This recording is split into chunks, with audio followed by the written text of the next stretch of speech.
to protect them, not become the thing they feared.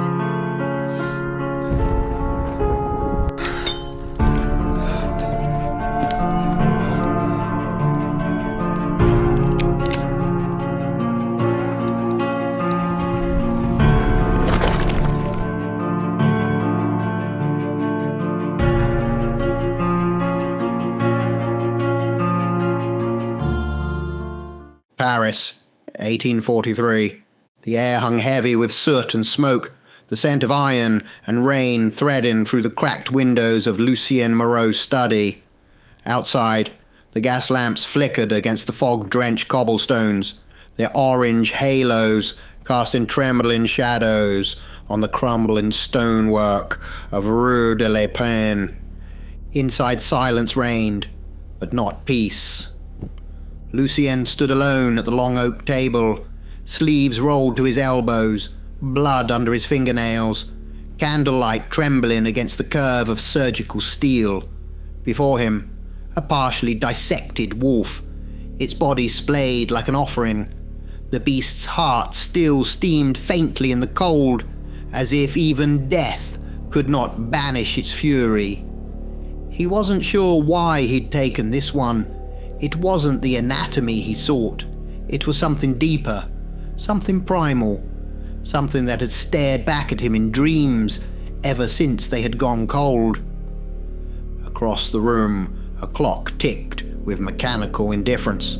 His wife's portrait, serene, distant, watched him from the mantel. He hadn't spoken aloud in days.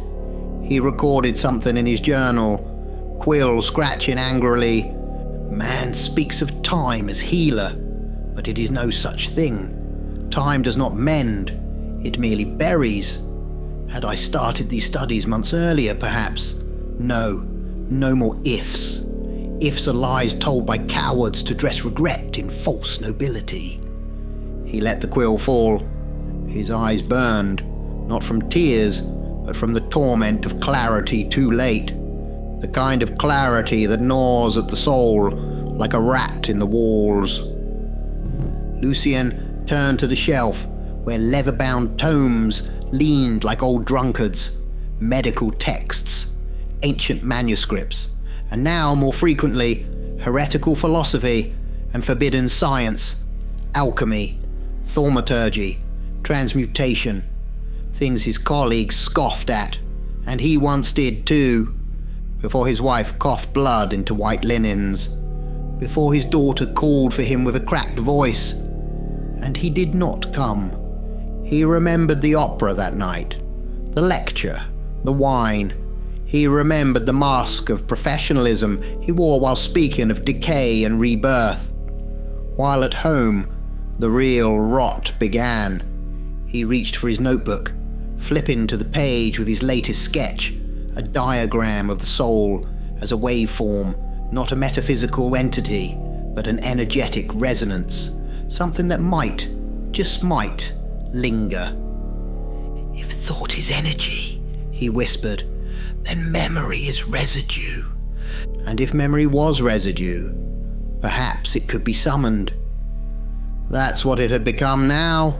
Not medicine, not science, but atonement through intellect. A resurrection of purpose where there was no longer family to save. As the fire guttered in the hearth, Lucien leaned over the wolf's open chest and spoke. The ancients called your kind cursed, but what if they were wrong? What if you are not a punishment, but a doorway, something older, purer, a mirror, not a monster? He didn't notice the wind. He didn't hear the door creak, though it had been bolted, but something shifted in the room, as though the air itself had inhaled. He turned sharply. Nothing, just the flicker of the candlelight, dancing like laughter. In the distance, the cathedral bells of Saint-Eustache rang out midnight. 12 tolls, each one a reminder. Another day gone, another truth delayed. Lucien sat, and as he stared into the flames, he whispered not to God, but to her. I was brilliant too late, my love. I sought truth when I should have sought time, and now I would break the veil itself if it meant seeing your face again. And somewhere, in the darkness beyond the city, something heard him. The snow fell in soft, soundless sheets across Paris, coating the iron gates and rooftops in spectral white. It made the city look pure again, a lie whispered by winter. Inside his laboratory, Lucien Moreau had not moved in hours. The wolf's corpse was gone, burned in the furnace. He'd told himself it was for sanitation, but really, it was to silence the growling voice that had begun to wake in his mind. Instead, Lucien stood before a mirror, not looking at his reflection, but through it. One hand rested on a book, the other trembled slightly as he turned a page.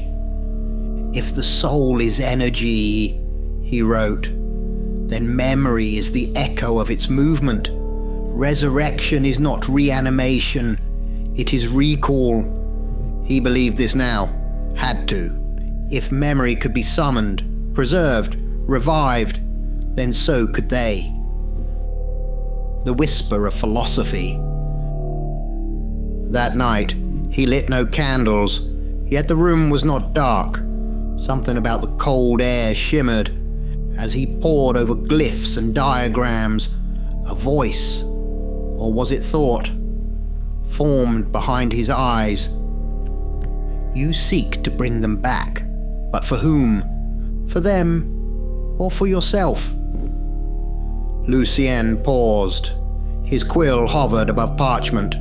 He did not answer, yet it replied anyway. "Would they even recognize you now? You, who seeks meaning only after loss. You, who ignored time when it was still yours to hold." He gritted his teeth. "Regret is a compass," he muttered aloud. "Better late than never." But the voice returned, now laced with sarcasm. "A noble lie, spoken like a man who thinks pain justifies anything." The descent. Lucien began to change his studies. He was no longer reading to learn, he was reading to validate, to gather proof, not for truth, but for permission. This is where the descent began, not with madness, but with certainty. He isolated diagrams of vibrational soul echoes, convinced that if he could stabilize the resonance of a lost mind, he could retrieve it. "Not resurrection," he said. "Recollection. We are what we remember."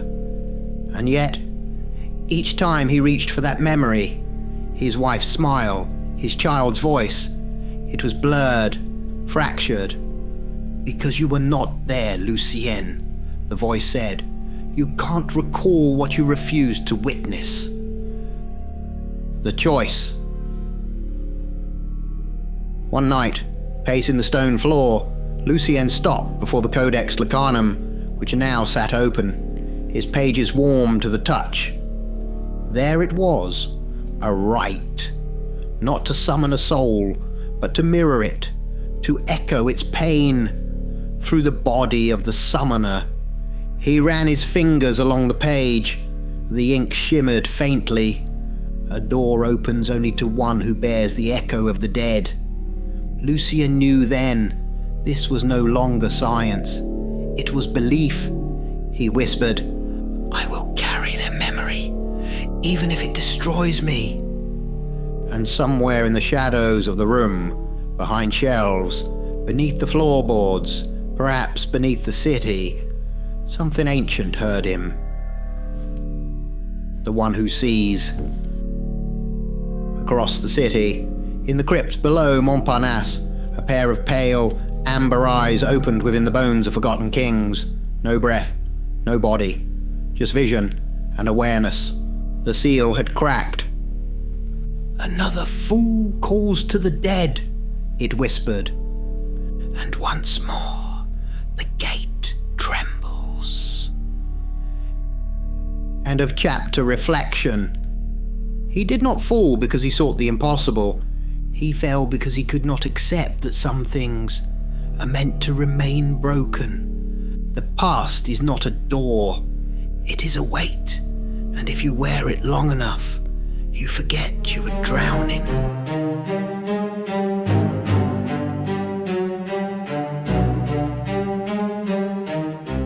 The snow had not stopped falling. It drifted like ash outside Lucien's tall windows, settling on the iron balconies and the shoulders of forgotten statues. Paris remained quiet, suffocated beneath winter's indifference. Inside the fire crackled low, throwing golden veins of light across the cluttered floor. Diagrams, ritual pages, sketches of wolves, human spines, soul echo frequencies, all blurred into a tapestry of obsession. Lucien Moreau stood hunched at his desk, lips moving in silent recitation of the codex. And then a knock, 3 soft raps at the door. He blinked. Reality returned like a slap of cold air. He opened the door with reluctance, his candle casting a faint halo around the visitor. "Lucien," she said gently. Her name was Elise Varnier, his wife's younger sister, strong, upright posture, auburn hair tied back, a face aged not by years but by loss. She had the same eyes as her sister, though now dimmed with caution. "Elise," Lucien muttered. "It's late." "I know. I waited for the snow to calm. It didn't." She stepped inside without waiting. "I had to see you." A conversation in the half-light. She walked slowly through the room, eyes passing over torn pages, ink stains, melted wax. The scent of burnt herbs still lingered in the air. "You've buried yourself in this place," she said. "I've buried myself in truth," Lucien replied. "Or what's left of it." Elise looked toward the desk, the open codex, the trembling flame. "This isn't truth, Lucien. It's a grave you keep digging, hoping it leads to a door." He turned, face tired, but his voice sharp. "I could have saved them, had I turned my brilliance inward sooner, not toward society's applause, not toward the minds of strangers, but to them. Maybe they'd still breathe." She didn't flinch. "You're right," she said softly. "Maybe you could have. And I carry that thought too. Every night. Every dream." He lowered his gaze. "But here's what I also know," Elise continued. "Grief is not a proof of love. Living well is. Carrying forward their light is." Lucien's jaw tensed. "You speak of healing as if it is a duty. I speak of resurrection because it is justice." "No," she said. "It is punishment." She approached him, close now. "I miss them too, but we must not trap ourselves in memory like amber. Preserved, unchanging, dead." Her hand hovered near his. "Lucien, we still have years left. We still are. We do not need to die, because another did." He looked at her.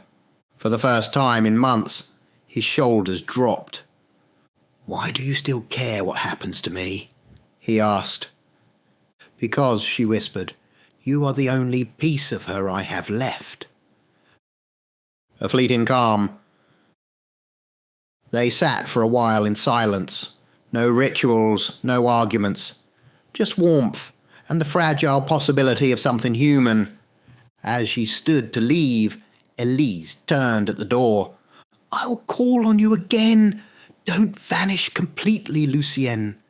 You may think you're alone, but you're not the only one still bleeding." And with that, she disappeared into the snow. The codex stirs. The moment the door shut, the warmth bled from the room. The candles dimmed. From the desk, The Codex Lycanum rustled as if caught in windless breath. Its pages shimmered faintly, the ink shifting, symbols rearranging themselves into something new.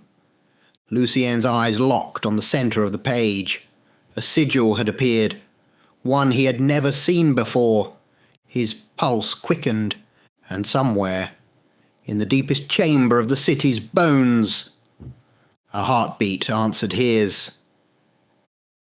End of chapter reflection.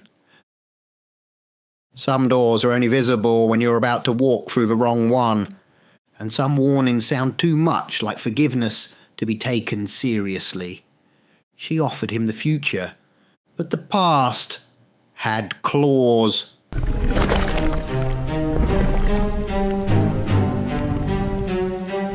The storm outside had deepened. Snow battered the windows like skeletal fingers, and wind hissed down the chimney like a serpent returning home. Lucien did not notice. He hadn't noticed nightfall, or the cold. The Codex Lycanum lay open on the floor, surrounded by half-burned candles, powdered bone, wolf blood, and herbs that had no name in French. He sat cross-legged before it, shirt open, ritual ink dried in black trails down his arms and chest. The symbols on the page had begun to shift on their own, not move, but breathe, as if they had never been ink, but flesh. The whisper that wasn't. He felt it before he understood it. A pressure, like a presence, coiling around his rib cage. Not sound, not word, just knowing. His breathing slowed, his eyes glazed. His body remained in the room, but his mind did not.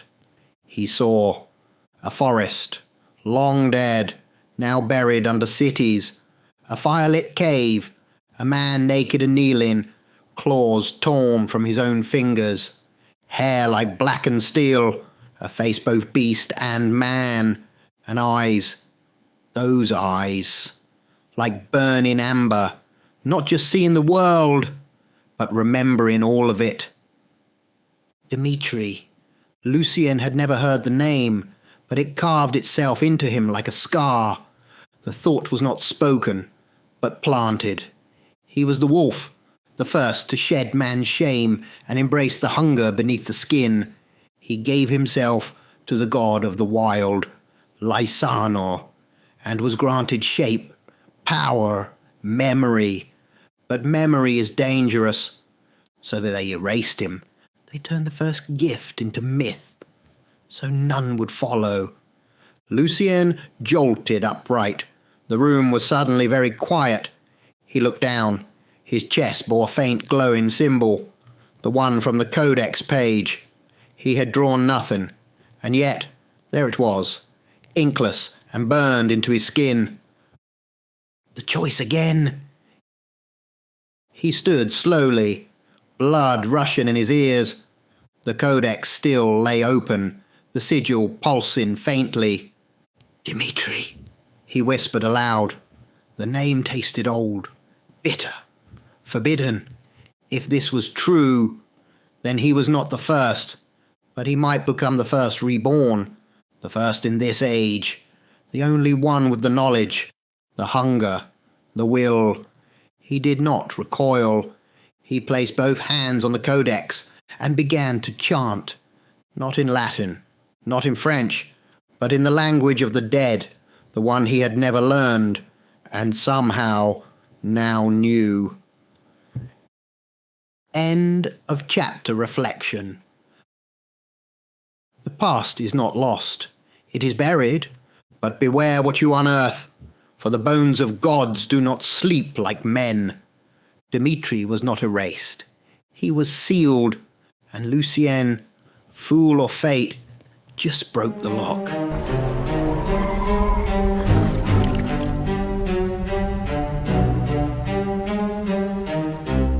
The candles had long burned out. Only the faint blue light of dawn crept through the broken window panes, pooling like milk on the floor. Lucien sat in the middle of it, unmoving, ash clinging to his skin, the codex open before him, silent now, but still pulsing with unseen breath. His face was gaunt, his hands blackened by ink and blood, and still he whispered, "If I had found this sooner, if I had known, maybe I could have saved them." The words were bitter, not grief, not any more, but blame. This power was hidden, erased, stolen from men like me. But I have found it. I have earned it. He stood trembling, stared at the strange glowing symbol, now etched into his chest like a second heart. Maybe it's not too late. The abandonment of reason. He lit no fire, ate no food, slept not at all. Instead, he offered everything. Blood from his hand, hair from his head, bone from a jar labelled with his wife's name. He burned it in a shallow basin. He chanted. He knelt. He wept, not with sorrow, but hunger. "Let the gods of beasts hear me," he hissed. "I will pay. I will trade. I will break. Bring me the power to return what was taken, or to take it back myself." The room darkened. Even the light outside dimmed. The codex flipped its own page. Slow, deliberate. The air grew dense. The symbols glowed. And in that moment, he felt something enter him. Not like possession, not like madness. Clarity. The will of Lasanor. No voice, no figure, no thunder. Just understanding, pure and primal. The will of Lisana, the god of wild things, of shifting flesh and endless hunger, passed through him like a silent judgment. It did not ask his name. It did not ask his reason. It did not offer mercy. It marked him. Lucien gasped, fell to his knees. The room pulsed once, then went still, and suddenly the world was different. The change begins. His heartbeat was louder now, his hearing sharper. The sound of the city breathing, the flapping of wings miles away, became audible. His fingertips tingled, his spine ached. He saw heat rising off the floor, and worst of all, he liked it. He walked to the mirror, and the man who looked back at him was still Lucien, but not only Lucien. "This is what it means to be free," he whispered, "to no longer be bound by the rules of the dead. I will become the key. I will not ask the world for answers. I will take them." He turned his gaze skyward. The moon would rise in 2 nights. He would wait, and then he would no longer wonder what might have been. He would become. End of chapter reflection. There is a moment when a man stops seeking truth and begins seeking victory. Lucien did not fall to grief. He fell to certainty. And the gods, old and wild, do not grant power freely. They give it to those who are already cursed.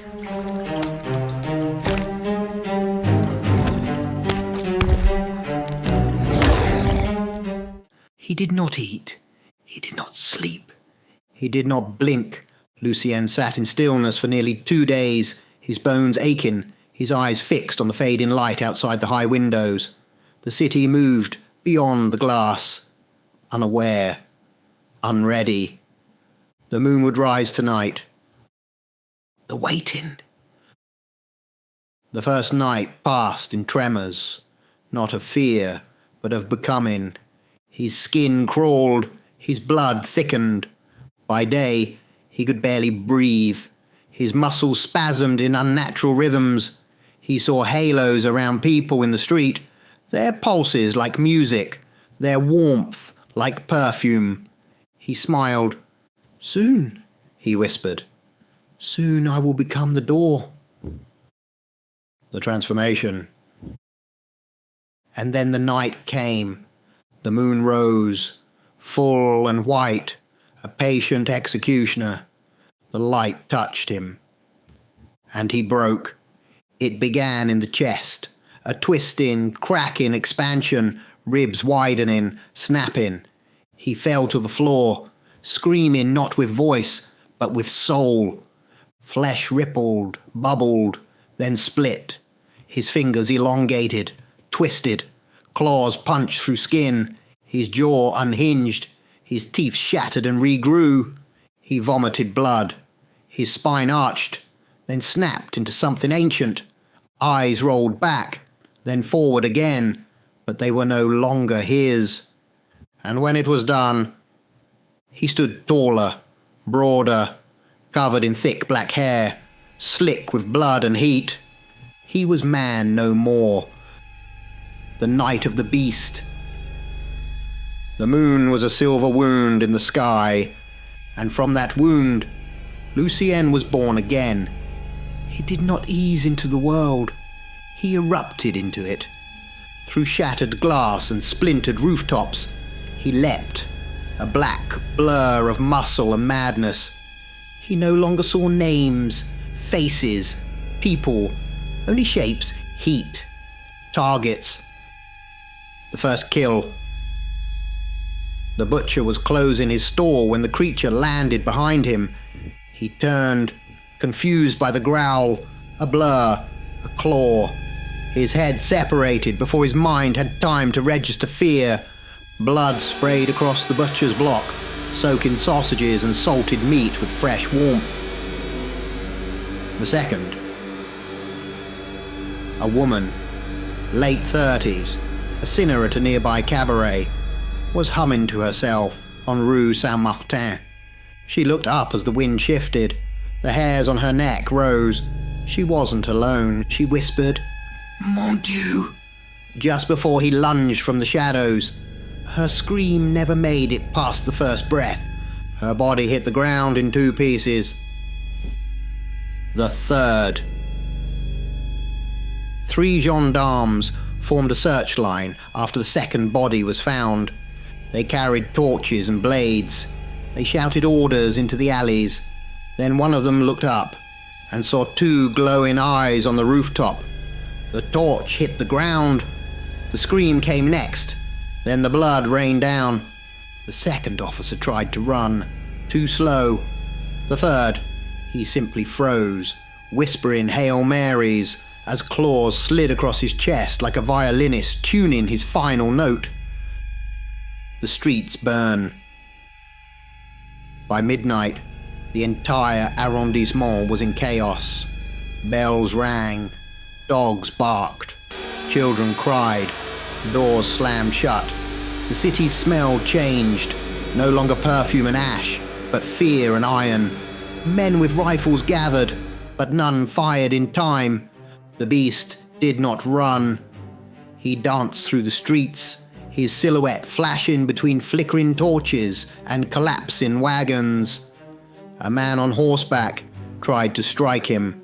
The beast dragged both horse and rider into an alley. Only bones were found by dawn. The cathedral. Even the sacred was not spared. At Saint-Jacques, a priest tried to ring the bells to warn others. The bell never rang. They found his body twisted around the rope like a discarded doll, the cross clutched in his hand, broken in half, its end embedded in his own throat. The moment of awareness. On the Rue du Silence, ironically named, he stood in the center of the street, blood dripping from his claws, steam rising off his back. In a window above, a boy stared. Too young to run, too old not to understand. Lucien stared back, and for a moment, something flickered in his eyes. Memory, guilt, recognition. Then he vanished into the mist. Final kill. The last death came just before dawn. A woman fled through the cemetery, tripping over broken gravestones. She begged, She screamed. Please, please, I have children. The beast hesitated. Then he looked up at the moon and ripped her open anyway, because this wasn't about justice. This wasn't about saving anyone. This was hunger. This was truth. This was Lucien unchained. The return. Just before dawn, he crept through the mist like a forgotten ghost, his body already changing, the fur receding, the claws shrinking, the bones snapping back. He bled as he walked. Every movement was agony, not from pain, from awareness. He remembered every face, every scream. He reached his home. The window was open, and waiting inside, wrapped in her coat, stood Elise. She turned and froze. You were meant to protect them, not become the thing they feared. Half beast, half brother. Lucien crawled through the window, half man, half beast. Clawed hands gripped the stone. His face was still twisted, fur down the jawline, eyes still glowing. He growled. Instinct told him to kill her. She did not run. Elise, he choked out. Leave. But she did not move, her eyes locked on his. Is this what you've become? He shook, like something burning beneath the skin. I had to. If I had this before, I could have saved them. She stepped closer. Lucien, look at me.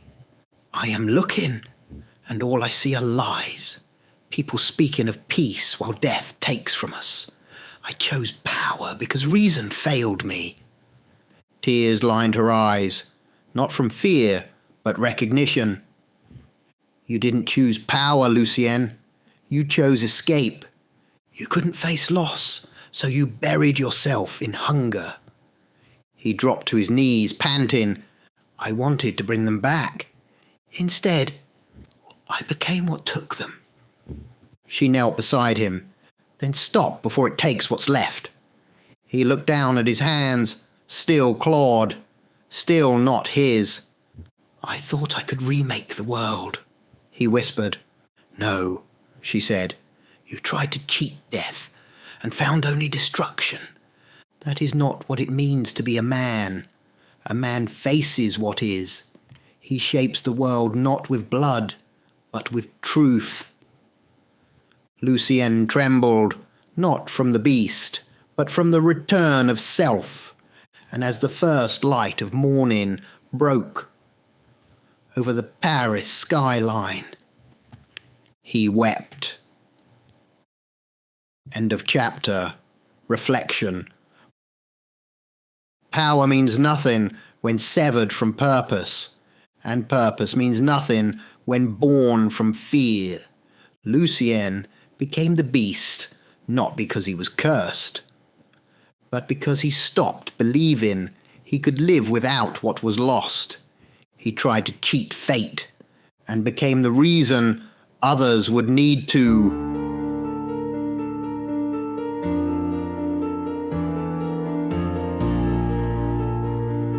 The sun had returned, not warm, not forgiving, just present, pouring through the tall windows like judgment. The fire in the hearth had long since died. The blood on the floor had dried. The candles were melted down to stubs. Puddles of wax hardened into ugly shapes. Lucien sat in his chair. His skin was bare now, pale and human once more. The black hair was gone. The claws vanished. Only his eyes remained different. Too quiet, too hollow. Across from him, in the same seat she'd always taken during visits, sat Elise Varnier. She wore a heavy coat, her gloves still on. She hadn't touched the tea she'd made. She stared at him for a long time before speaking. "You killed them," she said softly. "All those people. Last night. That was you." Lucien said nothing. "I heard the bells. I saw the smoke. I walked through the Rue Saint-Martin this morning. There were marks. Things no animal could have done. You left pieces of people behind like they were broken dolls. Still, he said nothing, but his fingers trembled slightly, hidden in his lap. The possibility of becoming... Elise leaned forward. I don't know if I came to hate you, or to save you. Maybe both. But I came because we both lost her, and we both lost your daughter. Lucienne finally looked at her. Just barely. Just long enough. You don't get to decide who pays for that, she whispered. Neither do I. But we had a chance, Lucienne. He blinked, and she pressed on. We could have started something, not to replace them, never that, but to rebuild something that honors them. A new chapter. Two broken people, learning how to live again. You think coming that thing last night made you strong?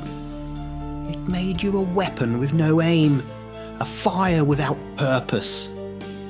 She rose and walked to the dusty mirror near the doorway. There's a difference between grief and identity. You let your loss define you instead of refine you. She turned back, eyes sharp now. You had a mind like no other, a heart that once loved deeply, and you traded it for claws. Not because you were cursed, but because you were afraid to feel human again. Lucienne finally spoke, voice cracked and nearly a whisper. It's too late. She tilted her head. Not cruelly, just firmly. Only if you keep deciding it is. The best version of yourself isn't behind you. It's still possible, even now, but not if you keep worshipping your pain like it's a god. They stood in silence for a long while. Eventually, Elise turned toward the door, her coat rustling as she moved. I'll leave you to consider what's left, whether it's ashes and blood, or soil, something that can still grow. She hesitated at the doorway. I will not wait forever, but I will come again, if you give me a reason to. Then she was gone. Lucienne sat still in the quiet. The blood was gone from his hands, but the weight of it remained. He closed his eyes, and for the first time since the codex had opened, he didn't reach for it.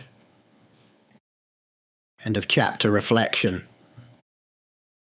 Grief must be carried, but it must not become your compass. Pain may write the first chapter of your story, but you are the one who decides how it ends. Power without direction is destruction, but brokenness with will, that is where healing begins. The snow had returned, soft, soundless, as if the sky mourned without knowing why. Lucien stood alone in his laboratory, clean now. The blood had been scrubbed from the stone. The codex was shut, wrapped in chains. The mirror was uncovered. He stared at himself. Not the man, not the beast. Just what remained. He had not spoken in days. He had not needed to. The thoughts that formed in his mind were no longer his alone. You asked to see beyond the veil. You asked for power, for memory, for the chance to change fate. Lucien nodded slowly, his reflection tilting back in silent agreement. I granted it, not as punishment, but as agreement. You bargained. I delivered. Everything has a price. He closed his eyes. He remembered Elise's words, the warmth of her voice, the ache in her hands. He remembered what she had offered, a chance to begin again, to rebuild something not in spite of the pain, but with it. There is still a life for me, he said aloud, with her, with meaning. I could try again. Too late. The voice returned, not cruel, but cold. The moment of choice has passed. The thread has been pulled. Now there are only two paths. Lucienne saw them, felt them. One, the beast. To continue, to surrender wholly to the thing inside, to hunt, to feed, to become child of the wild god. No more guilt, no more doubt, only instinct, pure, eternal. But Elise would never look at him again. He would never hold her hand, never laugh, never rest, only hunger. 2. The end. To stop, to end it here, before the next full moon, before he became something unrecognizable, before he heard another soul. The price, paid in full. Freedom, not through victory, but through choice. Lucien opened his eyes. They were wet. Then I know what must be done. He walked across the room. The drawer opened with a slow, familiar creak. The revolver, old, elegant, heavy, rested atop a folded piece of cloth. He sat down, placed the weapon on his lap, and took a breath. "This is not the man I wanted to be," he said aloud. "This was never the way to save them. I tried to conquer death, but in doing so, I fed it. Let this be the last blood I spill." He raised the revolver. The snow outside fell harder. And then, silence. The next morning, Elise came as she promised.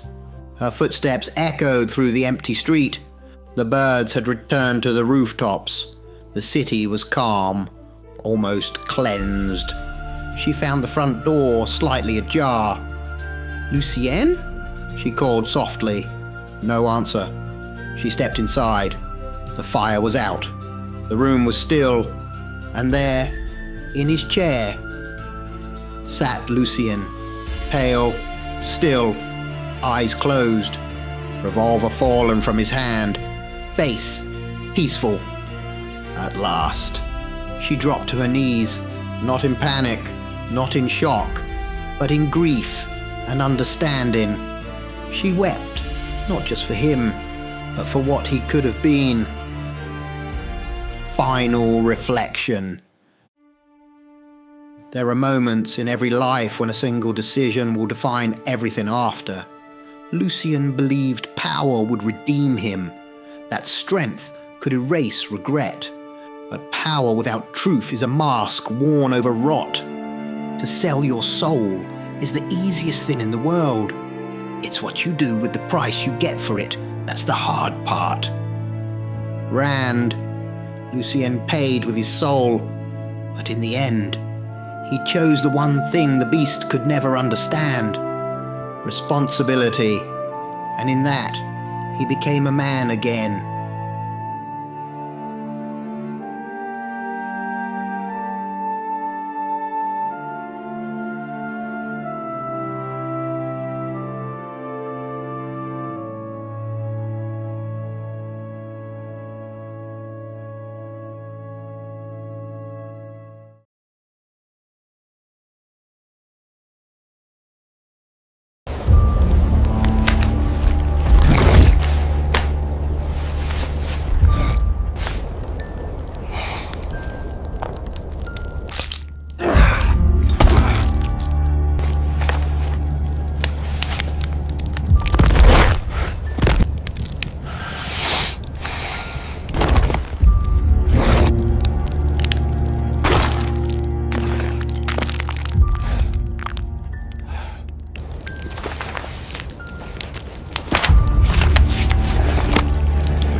The wind scratched at the windows like fingernails.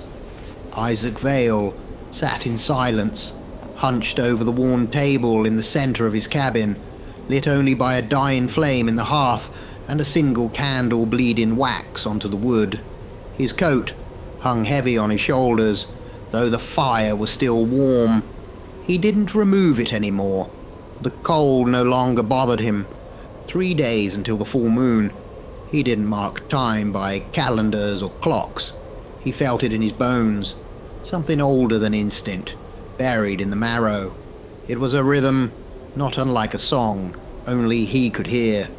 And as the days waned, the melody grew louder, more urgent. He closed the journal in front of him, its pages blank. No matter how many nights he sat here, he wrote nothing anymore. Words failed him now. They had always been his tool, his shield, but lately they meant nothing. He stood slowly, his joints aching, not from age but from stillness. He moved through the room like a ghost inhabiting its own corpse. The shelves were stacked with dry goods, jars of berries, and roots he no longer trusted. Every necessity accounted for. No indulgence allowed. A teacup rested on the windowsill, untouched for days. Frost rimmed its edge. He watched the tree line. The forest beyond moved as if breathing. Black skeletal limbs swayed in rhythm with the wind, whispering secrets no sane man wanted to hear. No one came out this far. No roads, no trails, only silence and snow. He had chosen this. He remembered the city, the lectures, the arguments, the eyes of strangers pretending to listen. They had once called him a moralist, a thinker, a man of integrity. He had believed them, believed himself, until belief cracked like thin ice. Now there was only this, a prison of purpose, one he built, one he would not leave, not yet. He lit the second candle, placed it beside the heavy iron ring, bolted into the floor. The ring was blackened from use. He never looked at it longer than he had to. He kept the chains behind a panel in the wall, but the ring remained always in sight. A reminder, a warning, a ritual. He whispered to the flame. 3 more nights, he said, voice hoarse from disuse. Then, again. There was no response. The fire did not answer. The silence did. He walked to the narrow bed in the corner, still made, untouched. He hadn't slept in it in weeks. He no longer trusted himself with dreams. The cot, near the cellar door, hard and close to the cold stone, was safer. He paused at the mirror by the hearth. A face stared back, drawn, pale, unshaven. His eyes were hollow, rimmed in red, not from weeping. He no longer wept, but they burned. Oh yes, they burned. He reached up, fingers trembling, and touched the side of his face. There were no scars, but he felt them beneath the skin, memories of teeth, of fire, of screams he would not let himself remember fully. He hadn't spoken to another soul in months. He hadn't needed to. Solitude was not punishment. It was preparation. The forest knew, the silence knew, and when the moon rose, they would both bear witness. The candle had long burned to nothing. Only the glow of dying embers lit the room, painting Isaac's gaunt face in strokes of orange and grey. He sat on the floor this time, beside the iron ring, his back against the wall. The cold stone seeped into him. He didn't mind. It made him feel real. The wind moaned through the trees outside like a wounded thing.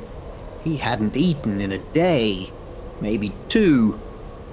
Hunger gnawed at his ribs, but he welcomed the pain. It was clean, understandable, not like the other thing, that heavy, rotting ache in his chest, the weight that wouldn't lift, no matter how many nights he endured, the thing that whispered to him in his own voice, "You are not a man, you are a vessel for horror."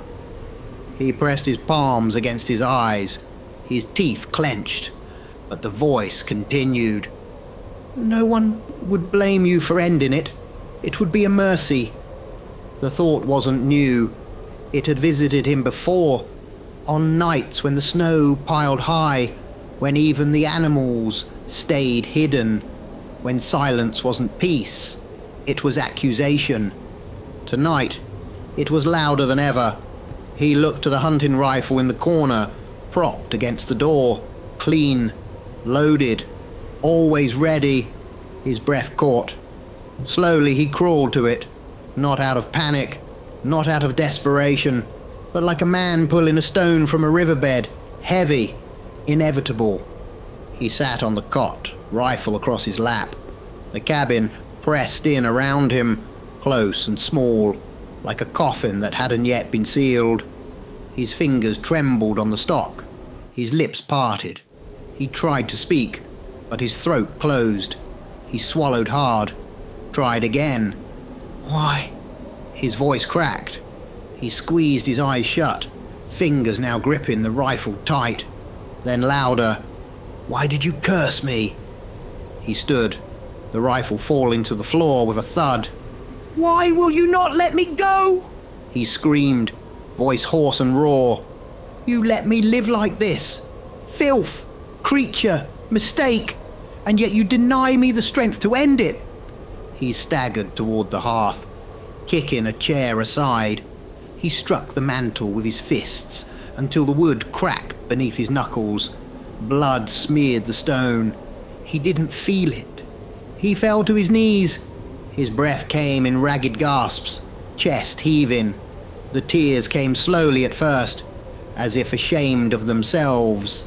Then, all at once, "Please," he whispered, to a god he had buried years ago. "Please, just let me sleep.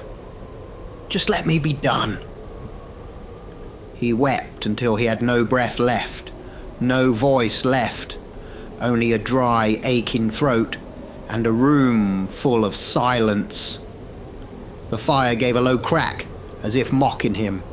He stayed there, curled like a child, blood drying on his hands, cheek pressed to the cold wood of the floor.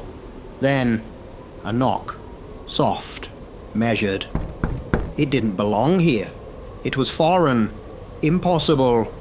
Isaac lifted his head, eyes wide. Another knock, firmer this time. He rose slowly, stiff as a corpse, moved to the door like a man in a dream. His hand hovered over the latch, and for the first time in years, he felt it again. Fear! The knock still echoed in his bones. Isaac stood, frozen, hand hovering near the door latch, as if it were a serpent, ready to strike. He did not move. He barely breathed. Another knock. A pause. Then a voice, cracked and trembling. "Please, I need help." Isaac's mouth moved before his mind caught up. "Go away." He hated the sound of his own voice. Dry, fractured, like dead leaves rustling on stone. He hadn't heard it at full volume in so long. It startled him. "Help me." The voice returned sharp with desperation. "My car. It crashed miles from here. I don't know where I am. I'm cold. I've been walking for hours. I'm wounded. Please, God, please help me." The wind howled through the trees outside. Snow whispered against the door, but Isaac heard something else underneath it all. A heartbeat, not his own. He stepped back from the door, panic threading through his chest. He clenched his fists. This cannot happen. Not now. Not here. He paced like a caged animal, then stopped. Looked to the iron ring bolted to the floor, the chain beside it, the splinters in the walls from previous nights. His voice rose, aimed not at the man, but at the sky. "Why now?" Then to the door, low and final. "Move on. There is nothing for you here. Only cold, only solitude. You will find nothing but death beyond this threshold." Silence. For a moment, he thought the man had gone. Then, a thump, a weak, wet sound. Isaac's heart stopped. He pressed his ear to the door. Another sound, barely audible, a ragged breath, a pained grunt. Then words, barely louder than a whisper. "I don't know how far I've come. I've been walking for so long. I think I passed out more than once. I've lost a lot of blood. If I move again, I won't make it. I know it." A pause, then trembling. This is the end of the road for me. Please, don't let it be the end of everything." Isaac pressed his back against the door, closed his eyes. Inside him, the war began. His mind screamed, "Send him away." For his sake. But another voice whispered, "Help him. That is what a man does." "No," he whispered. "You're wrong. A man accepts the truth. A man doesn't invite a lamb into the slaughter." He saw it all. The vision came fast and brutal. The man bleeding beside the hearth, terrified, realizing too late what Isaac truly was. Isaac watching it happen, unable to stop, maybe unwilling. "Please," came the voice again, softer now, fading. Isaac slid to the floor. He dug his hands into his hair, gritting his teeth.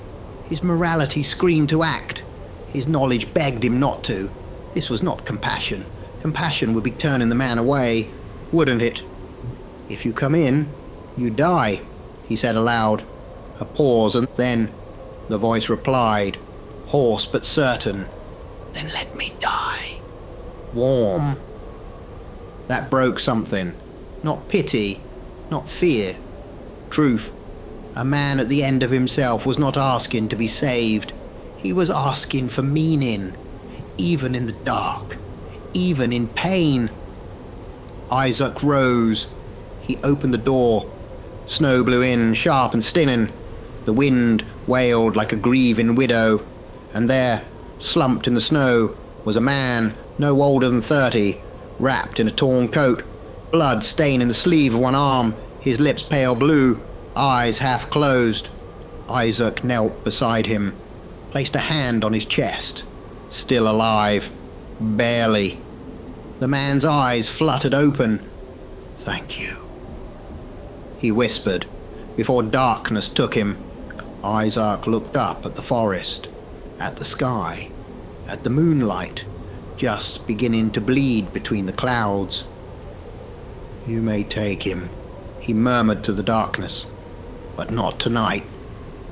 And with that, he lifted the stranger in his arms, stepped back into the warmth of the cabin, and closed the door behind them both.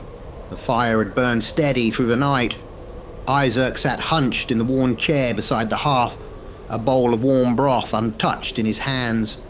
Across from him, the stranger lay beneath a heavy quilt, breath shallow but steady, colour returning to his face. The room smelled of blood, smoke and earth. The stranger's coat lay discarded in the corner, crusted in red and half frozen. Isaac had cleaned the wound, a deep gash in the upper thigh, and dressed it as best he could, with what little he kept for himself, not out of hope, not out of fear, but because somehow it felt right. He hadn't felt rightness in so long that it disturbed him. "What is this?" Isaac whispered aloud. "Pity, guilt, purpose." The stranger stirred, not fully awake, just the twitch of a dreamer. Isaac watched him, watched the slow rise and fall of his chest, the slight movements of fingers returning to warmth. A strange thought crept in. He might live. Isaac blinked, as if the thought itself offended him. He rose and poured water from a kettle into a chipped tin cup, setting it beside the bed. "Only one more night," he muttered, staring into the fire. "Then it ends." He wasn't sure if he meant the moon or the man. The next morning, the light was grey and soft, leaking through the shutters like a whispered apology. The snow outside had softened, and the storm had passed. The man stirred again, stronger this time.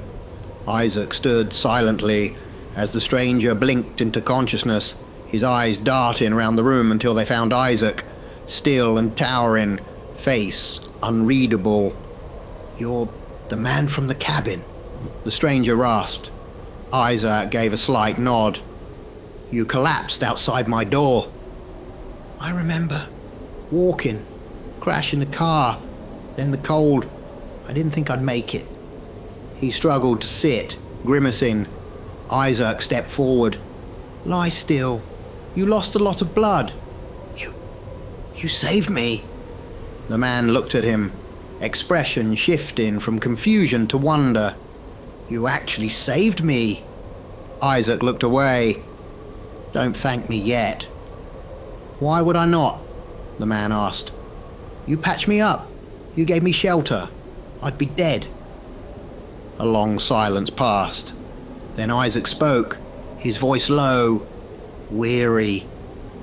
"I did it because it felt necessary.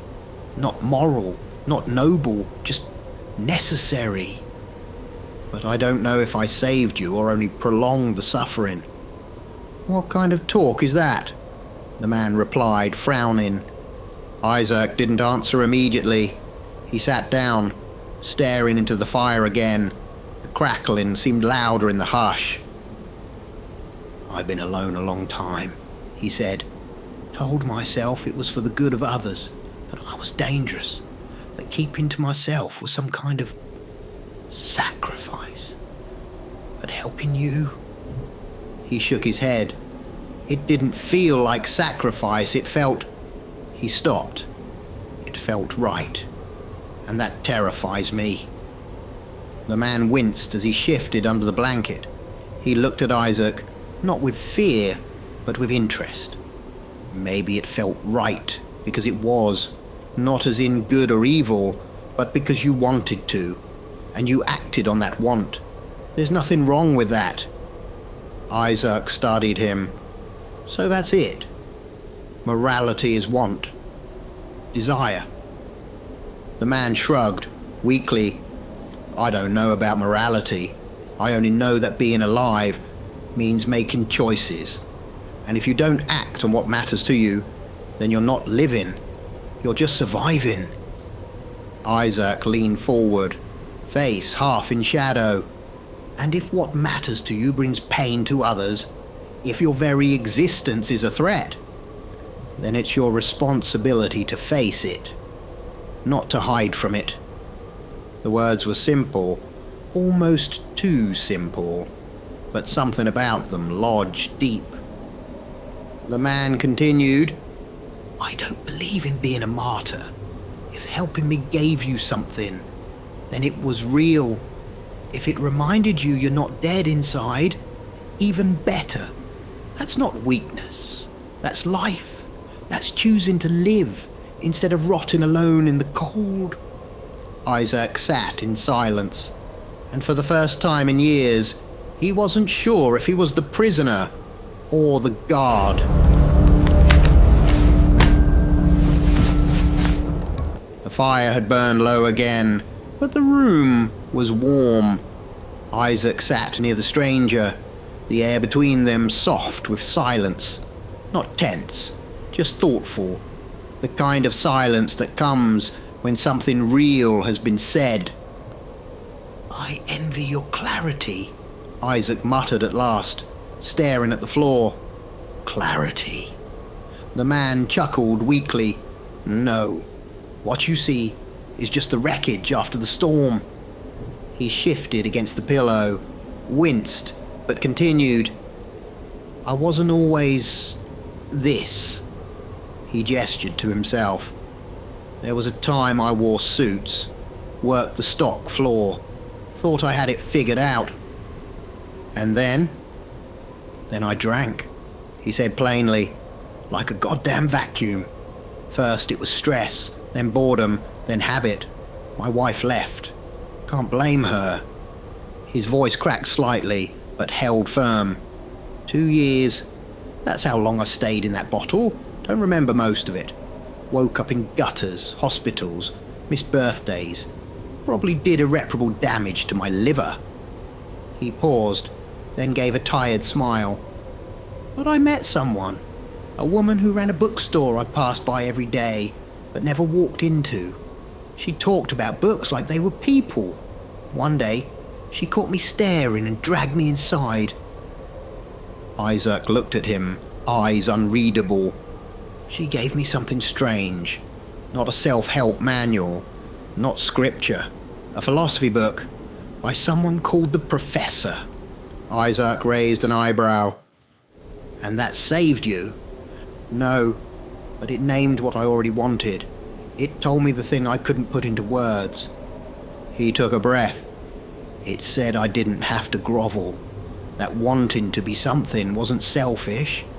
That being alive meant being you, all the way, the best version, and that the most sacred thing I could do was stop asking for permission to exist.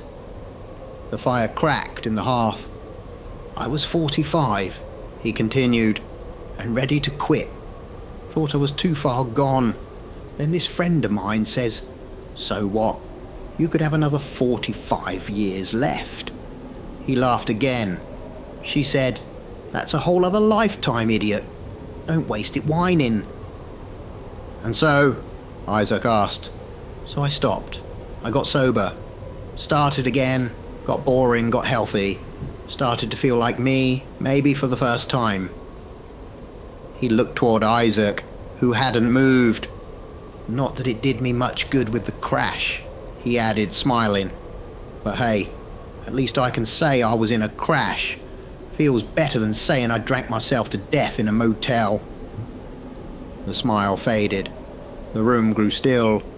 Isaac's voice came soft, like something he wasn't sure he should say aloud. The world changes tomorrow night. The man looked over. Changes? Isaac didn't meet his gaze. He stared into the dying fire. The moon will be full. When it rises, something inside me wakes. Something terrible. I won't be who I am now. Or maybe I will, just with the mask ripped off. What are you saying? Isaac finally looked at him. I'm saying, you might regret surviving. A silence hung in the air, heavy, unmoving. No, the man said finally. If I regret anything, it's not surviving sooner. Isaac said nothing, but something inside him shifted, just slightly, like a door creaking open in the dark.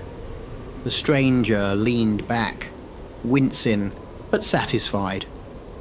Whatever happens tomorrow, he said, you still have tonight, and I think that counts for something.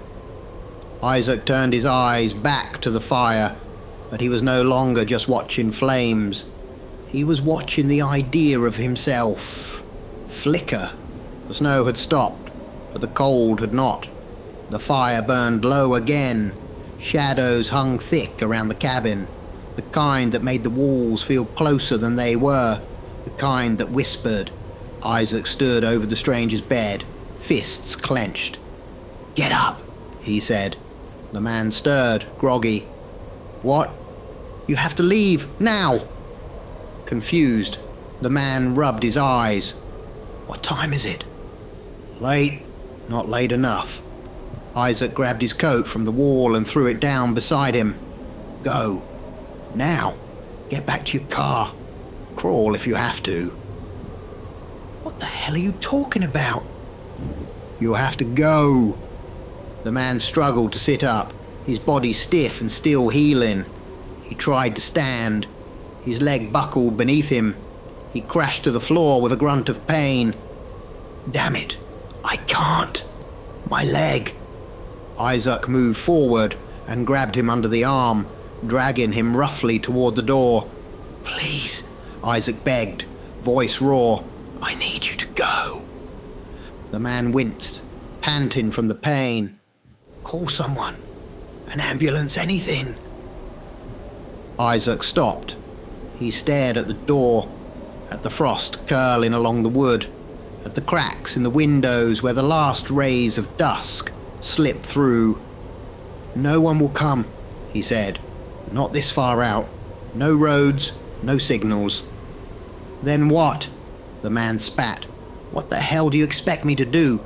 Bleed out in the woods? Isaac let go of him, took a slow step back. If you can't move, you're doomed. A pause. Maybe we both are. The man pushed himself upright, leaning against the wall, face pale and strained. In a day or two, I should be able to move. Then I'll... No, Isaac said sharply. Tonight, you won't be able to do anything. The man's eyes narrowed. What are you talking about? Isaac turned away, jaw clenched so hard it trembled. I am cursed, he said softly, and tonight, under the full moon, the thing inside me will wake. Isaac, I will become a beast, not metaphor, not madness. Flesh, claw, fang. I lose myself. I forget names, faces. Mercy. The man stared at him, confused, unsettled. What are you saying? Isaac met his eyes. I'm saying I will kill anything near me. I have seen it. I have lived it. I have heard myself howl with joy as I tore through skin and bone. He looked down, and I have woken to the blood. But you saved me, the man said. Isaac's voice broke. Yes, I did. Because some part of me wanted to feel human again. The silence fell like snow. No words could pierce it. Then the man whispered, I don't believe you. Isaac nodded. I wouldn't either. You're not a killer. You didn't see what I've done. The man looked up at him, eyes soft but steady. Then why tell me? If this was just madness, why tell me at all? Isaac's voice was hollow now. Because you deserve a choice, even if there's no good one. You're trying to save me. No, Isaac said. I'm trying to stop myself from damning you. The man looked at the fire, then back at Isaac. You said once it felt right to help me. Isaac nodded. Then maybe this is your test, the man said. A test? Isaac whispered.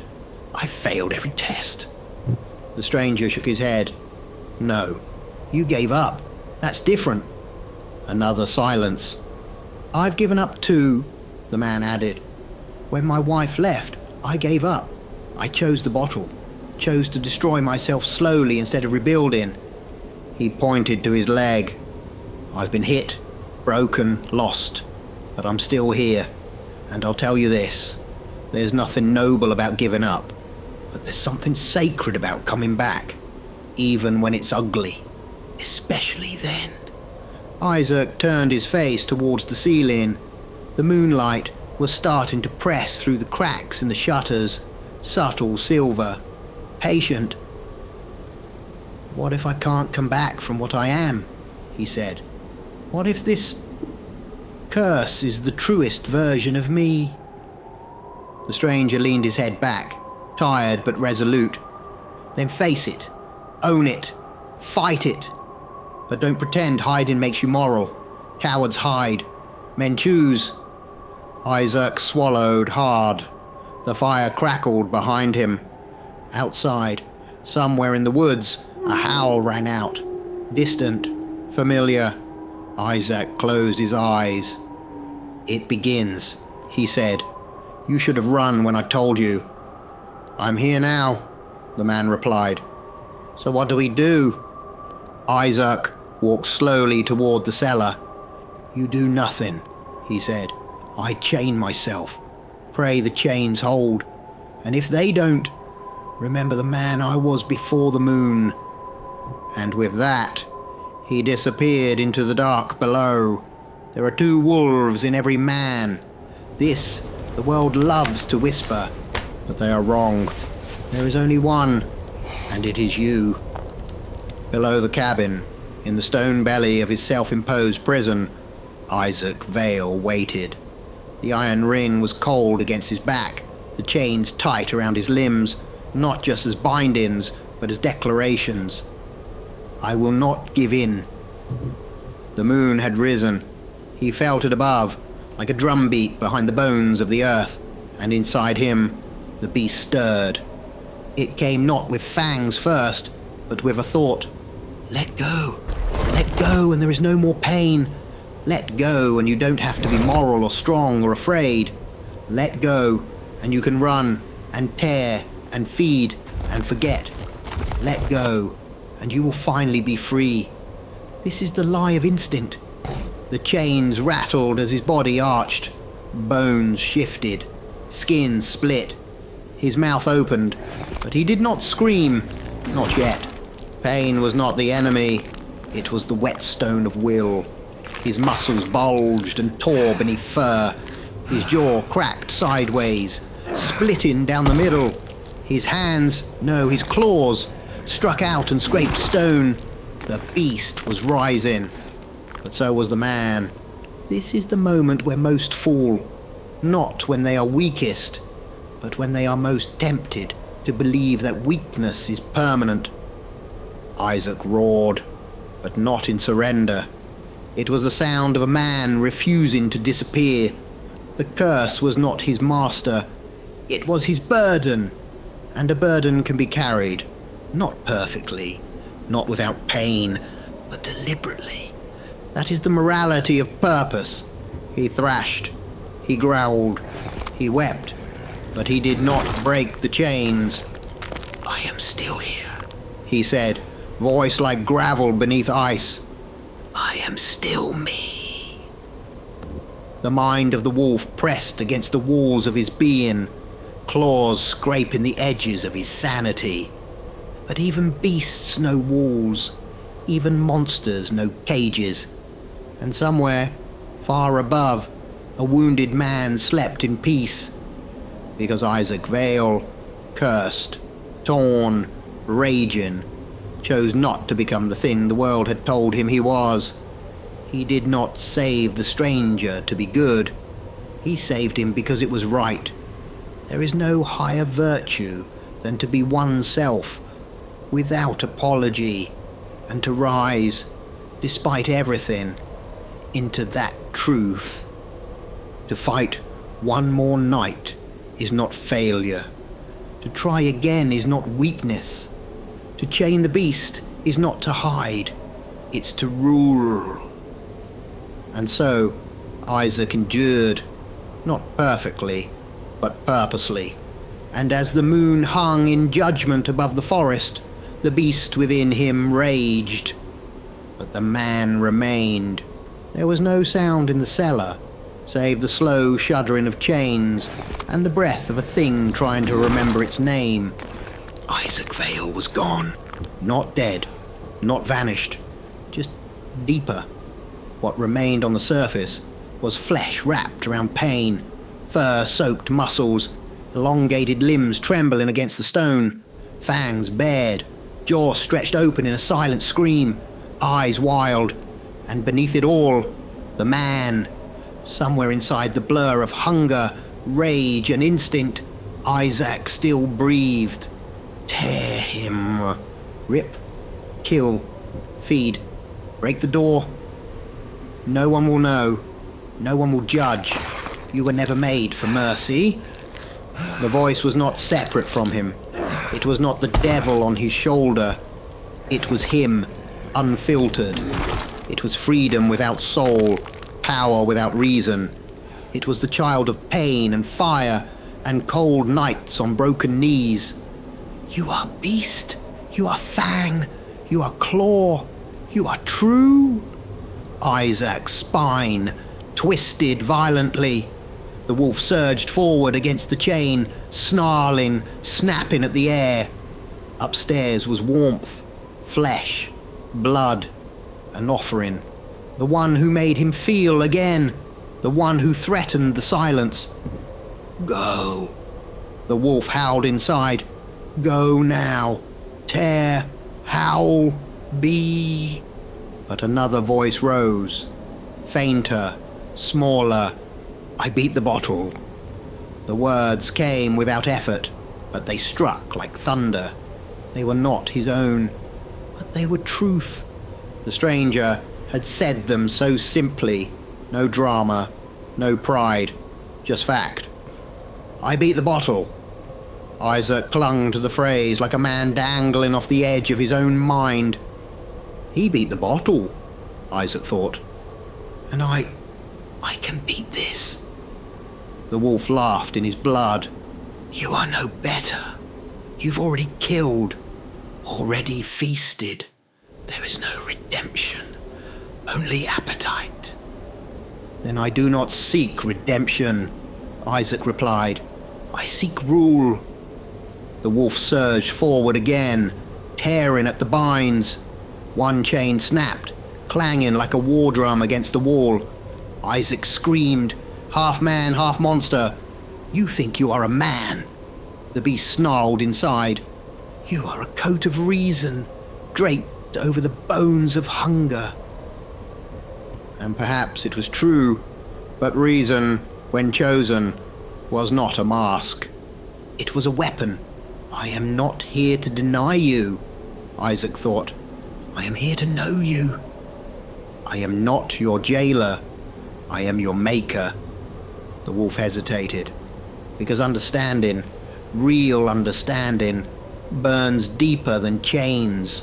The cellar grew darker. The fire upstairs had died, but in Isaac's mind, a new flame rose. Slow, quiet, not to destroy, but to illuminate. The battle turned, not with a roar, but with a question. Why do you hunger? The wolf paused, trembling.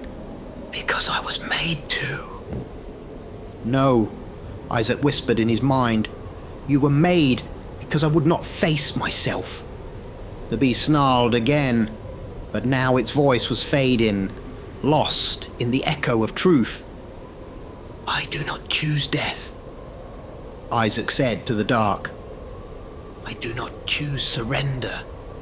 I choose meaning, even here, even now. His heart pounded like war drums. His limbs screamed, but the chain held, and more importantly, he held. Held the wolf, held the man, held both. He was not the mask. He was not the monster.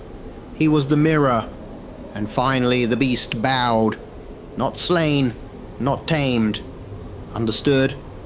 As the moon hung high and perfect in the frozen sky, Isaac Vale, man, monster, whole, sat in the darkness, no longer fighting, just breathing, alive, and for the first time, awake.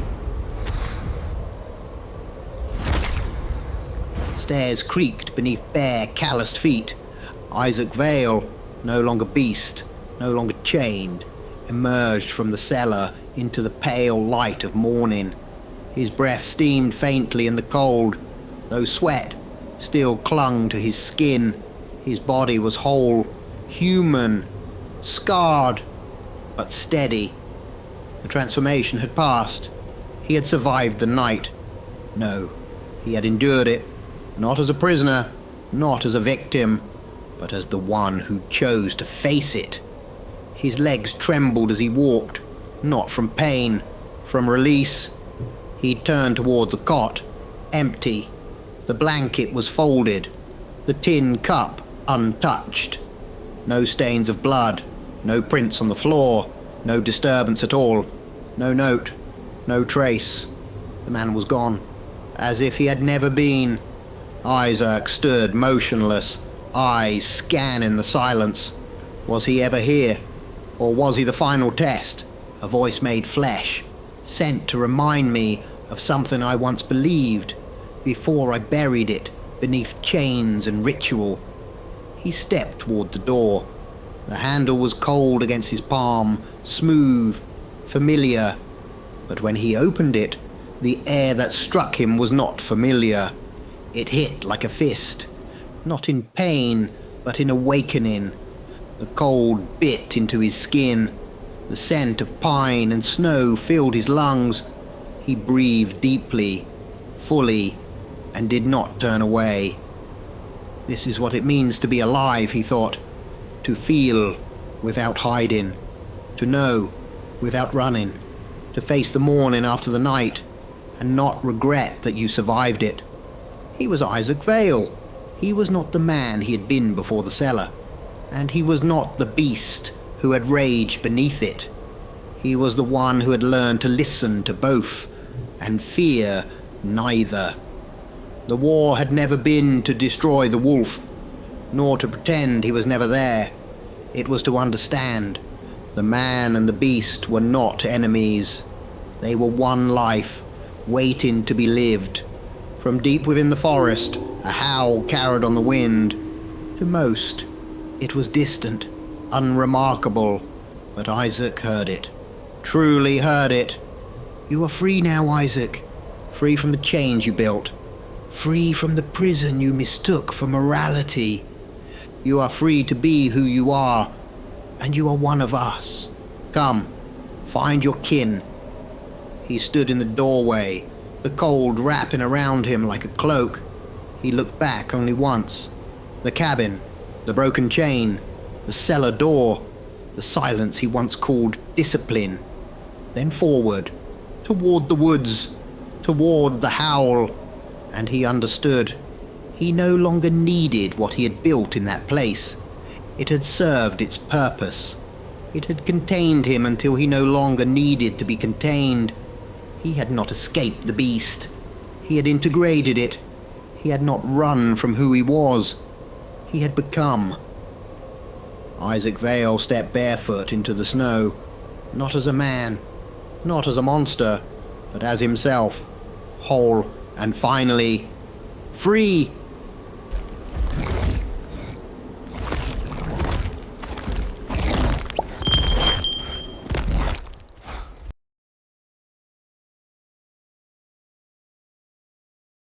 In the dark, he waits, eyes like fire, burning from the black. Dimitri, the Alpha, watching. Not all will survive his call. Two lichens feel it, a pull beneath their skin, older than blood. They run, not for prey, but for purpose, because the forest hunts back, betrayal, power, and the rising howl of something unstoppable. This is not the beginning. This is the last warning. This is the last howl.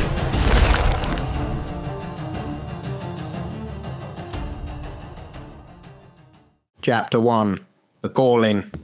The wind outside Lyra's window howled, not loud but deep, low enough to be ignored, unless you knew what to listen for. She was barefoot, crouched near the old fireplace, her fingertips blackened with soot as she rummaged through a wooden box of broken things, a claw fragment, a snapped pendant, an old photo creased in half, all remnants of the life before her blood knew what it was. And then she felt it. Not a sound, not a voice, a pulse, like her bones remembered something her mind hadn't been told yet. Her hand froze mid-reach, her breath hitched, and in her mind a place, a scent, dirt, fog, pines, the forest. She stood slowly, eyes narrowing. No questions, no doubt, just motion. Within minutes, she'd packed a small canvas satchel, warm boots, silver ring, backup clothes she'd likely never wear, the kind of ritual packing one does before transformation. One last nod to the human shell. No goodbye note, no hesitation, only purpose. Evelyn was staring into her bathroom mirror, a single streak of blonde hair caught between her fingers, inspecting the results of her latest dye job. Her once raven dark hair now fell in soft, light waves around her shoulders, sun-touched, almost golden. "I look like a fairy tale victim," she murmured, smirking. Perfect. Then her hand trembled. A drop of water in the sink rippled.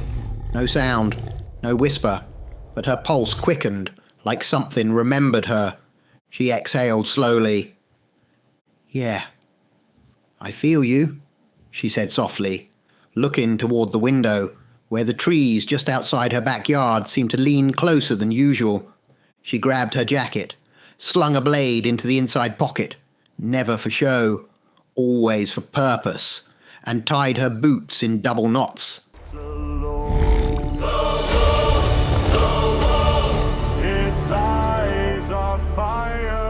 The clearing was already damp with mist when Lyra arrived.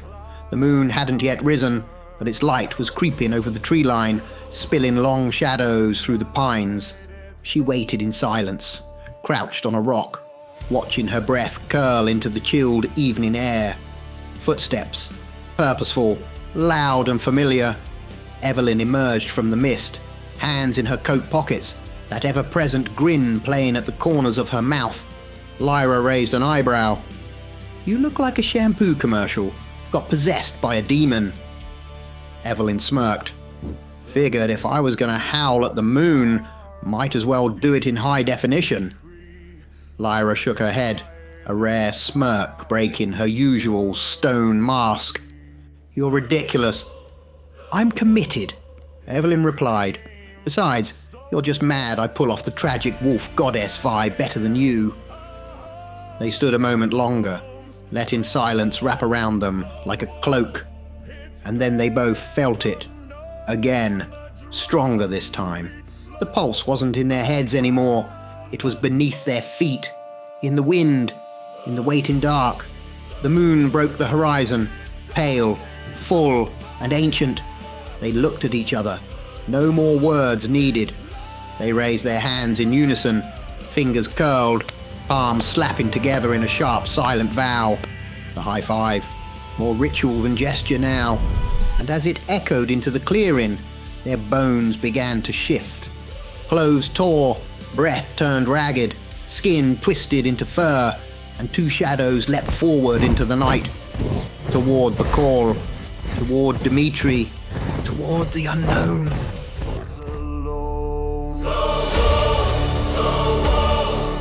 Chapter 2. The Test. They ran, not away, not toward, but with purpose. Branches snapped under claw, fog parted around them like breath over a blade. The forest was alive with silence, the kind that comes before a storm. Two shapes, dark, lean, powerful, moved as one through the trees. Lyra, born of the curse. Evelyn, born of the will.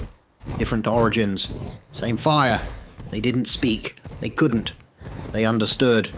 There was no voice in their minds, no whispered name, just the knowing. Something was wrong. A brother had been taken, or worse, had offered himself to something other than the pack. There is no treason greater than willing submission.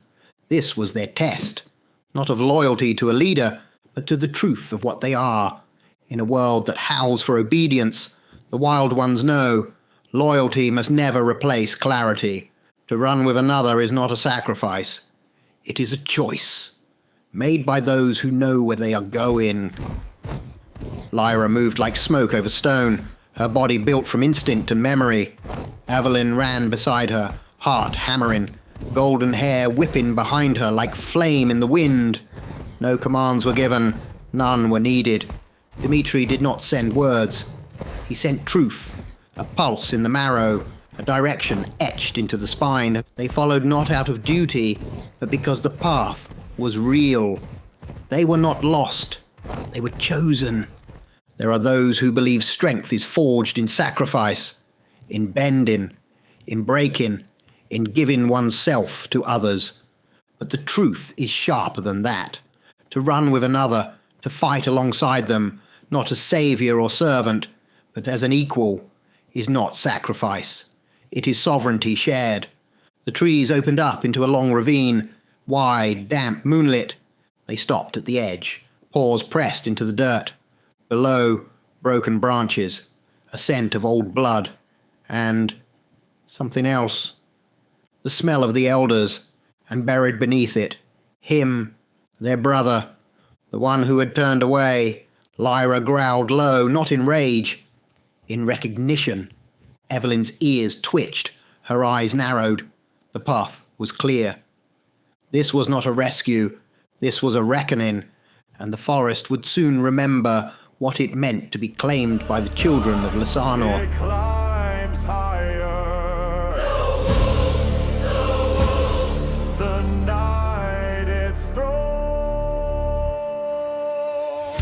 Chapter 3. The Whisper Beneath the Moon. The forest around Calder was silent. Not the silence of peace, the silence of something listening. He stood at the edge of a forgotten glade. Moonlight, broken by skeletal trees, fog curling like breath from a dead god's lungs. He wasn't running anymore. He was waiting. And they came, not by wind nor sound, but by absence. The light dimmed slightly, and then they were there. 3 figures, robes like wet ash, faces pulled tight like paper over skull. The council of hollowed elders, the ones who spoke for no clan, the ones who whispered of unity and fed on the individual. One of them stepped forward, his voice like silk left too long in blood. "You've been searching for her, haven't you?" Calder said nothing, but the twitch in his jaw answered. "Celine," the second hissed, as though the name had flavour. Gone without a trace, not even a scent left behind. The third glided closer, his eyes cloudy but cruel. "And what has Lysanor done? What has Dimitri offered you? A test? A title? Silence?" Calder growled low, but it was not a threat. It was a pain that lived too long in the chest. "We can find her," the first elder said, "but strength must be shared. Through us. With us. What can Lysanor offer you that Nocturna cannot? He gives you silence. We offer you certainty. A pact. Power. Her." Calder's hand shook, not with rage, with restraint. The third elder leaned in, mouth just shy of fangs. "You fight for your pack, but they will never understand your pain. They will never carry your burden. But we will. We are one mind, one hunger, one purpose. You will no longer suffer alone. And that is always how it begins, not with a sword at the throat, but with a hand on the shoulder, not with fear, but with comfort, not with truth, but with a lie you wish were true." The Journal of Shadows. Calder turned away, but not far enough. Their words echoed like scripture, and in the deepest part of him, the part that had howled Celine's name for nights unending, something wavered.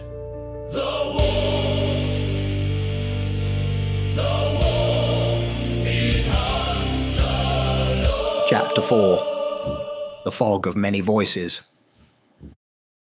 The scent was old, but the pain it carried was sharp, fresh, human. Lyra lowered her snout, teeth bared slightly as she sniffed along the moss-covered soil. The blood was faded, no longer warm, but it belonged. She knew it. Calder. Ahead of her, Evelyn crouched low, ears forward, her pale fur bristling with alertness. She didn't need to look back. They both knew. He had passed this way. They moved like shadows, slipping between the trees, swift, deliberate, in unspoken sync. Their paws crushed no branch they didn't mean to. Their breath was quiet, but inside, their blood beat with urgency. The scent trail deepened, grew stranger. Wolf. And something else. As they crossed a narrow stream, the forest began to die around them. Trees bowed as if in mourning. The air grew thick, not just with fog, but with intent. And then they saw it. The village. Ancient, slouched under its own age. Cracked walls, windows half covered. Doors open not from welcome, but from neglect. The lanterns flickered cold blue. Fog hugged the ground like ash from something long burned. They stopped. Both wolves stood at the edge, paws frozen against damp stone. Neither moved, neither growled, but they felt it, together. A pulse, not sound, not thought. Something deeper, like instinct remembered. Dimitri, not speaking, not commanding, just knowing, flooding their blood like the scent of fire before a storm. "Your brother has been touched. He walks near the edge. This is your test." Evelyn lowered her body slightly. Lyra turned her head, nostrils flaring, breath sharp. They didn't move forward yet. The scent here was too strange, too quiet. It wasn't just Calder anymore. There were others. And then came something else. Not from Dimitri. It didn't press like instinct. It coiled like smoke. Another presence seeped into their minds. Not a voice, a shape. Cold. Hollow. It didn't offer guidance. It offered comfort. He came to us in grief. We gave him unity. You still bear your burdens. We have none. One purpose, one pain, one counsel. Lyra growled low, teeth bared, not in rage, but defiance. Evelyn's hackles lifted, her tail low and rigid. The scent of rot and ritual filled the air, the markings on the well, the bone chimes hanging like forgotten prayers. This was no village. It was a sermon. They moved slowly into the square, side by side, cautious, silent. Somewhere deeper in the fog, a distant, mournful howl. Not rage, not dominance. Pain. It was Calder. They stood still, bodies tense. This was no rescue. It was a crossroads. And they could feel it. If Calder had chosen this, then what waited for them might not be their brother at all. The voice of the council offers peace. But it costs everything you are. A soul is not meant to be dissolved into the many. To run beside another is strength, but to lose yourself to we is death in disguise. Lyra's ears twitched. Evelyn shifted closer. The fog thickened. They didn't speak. They didn't need to. They had run together long enough to know. The test had begun, and Calder was already inside.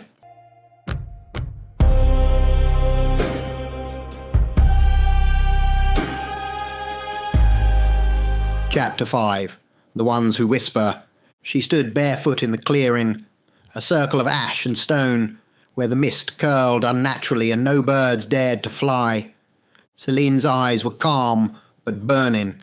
Her long blonde hair clung to her shoulders. Her breath fogged the air, even though there was no wind. The elders were around her now, not visible at first, but felt.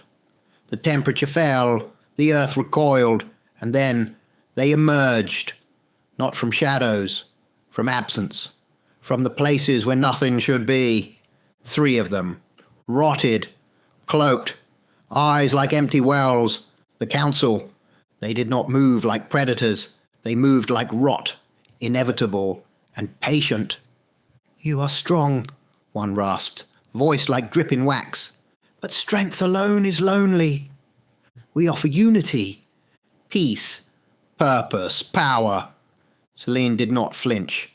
I already have purpose, she said quietly. And peace? That comes when the self is true. The second stepped closer, his lips barely covering his jagged teeth. The forest is many. The tree does not grow alone. Why should you? Celine smiled, not kindly. Because I am not a tree. I am the storm that breaks them. They always offer comfort first. The collective is not a home. It is a hive, and it starves without hosts. You think you're offering power, she continued, stepping slowly in a circle, eyes on all of them. But what you offer is a cage with soft walls. You offer sameness, safety, stillness, and you call it strength. We offer the end of pain, the third elder said. Pain is not the enemy, she said. It's proof I'm alive. They shifted, their robes pulled tighter. The mist thickened. You serve Lysanor, one sneered. The wild god, the selfish god, the one who left you to carry your pain alone. I serve no one, Celine said, not even Lysanor. I run with him. I choose his path. She stepped closer now, her voice steady, unshaken. Because his world is nature's truth, that we are not meant to be leashed, but to run free, that we earn our power, and we claim it as our own. The forest does not ask the wolf to apologize for its howl, nor does the moon beg the river to still its current. Each force moves in harmony because it is free, not because it is told to.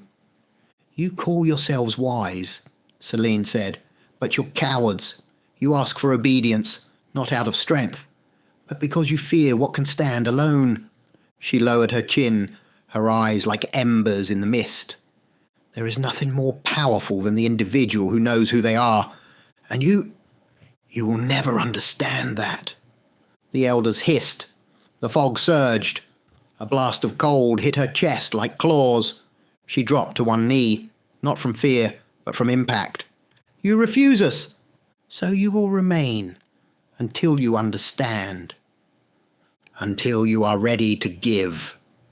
Chains of shadow slithered from the soil, wrapping around her wrists, her ankles. Not metal, but memory and fog. A cage not of bars, but of unspoken weight. Selene struggled, teeth clenched, body twisting. But they had struck not her strength, but her isolation. They would hold her for days, for years, until Calder came and made the trade. The collective never defeats the individual in open battle.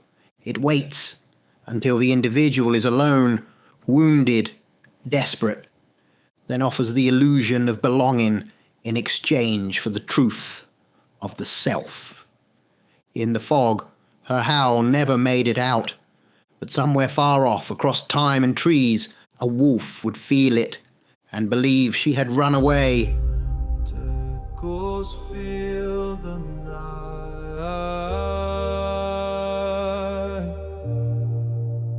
Chapter 6. The Weight of One.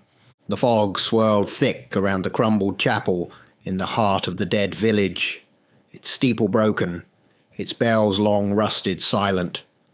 Inside, lit only by flickering blue flame and the pulse of ancient runes, the council of elders stood in half circle, and before them, Calder, towering, shifted.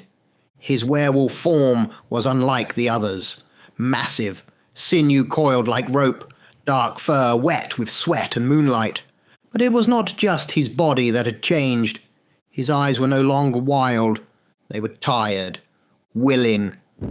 One of the elders stepped forward, its skin stretched like parchment over a skull too long preserved. You feel it now, don't you? The ease, the silence, no more chasing, no more pain. Another moved to the other side, voice dripping like oil in water. Selene ran, because you could not carry her pain. She needed more than one. She needed all. And you were still selfish. Calder did not growl. He didn't even breathe deeply. He just stood, eyes low, jaw tight.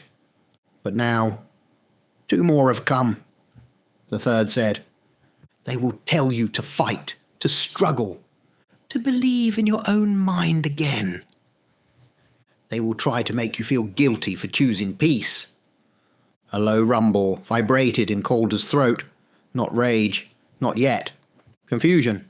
But where were they when Selene cried in the dark? Where was their strength when she broke beneath her burden? The first elder leaned closer, claws barely dragging across the stone. They come not to save you, Calder, but to bind you, to pull you back into pain, to offer struggle dressed as love, while Selene is lost to the wind. This is the lie of the collective. You are nothing alone. It is not spoken in hatred. It is whispered in sympathy, because to believe it is easier than to rise. Outside, 2 figures appeared at the edge of the broken village. Lyra, Evelyn, still in wolf form, smaller, leaner, eyes sharp with purpose.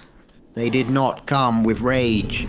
They came with truth. But truth does not speak louder than grief. Calder's eyes lifted. He saw them, and the elders stepped back, their mouths curling like serpents in shadow. There they are, one hissed. Loyal not to you, but to their alpha.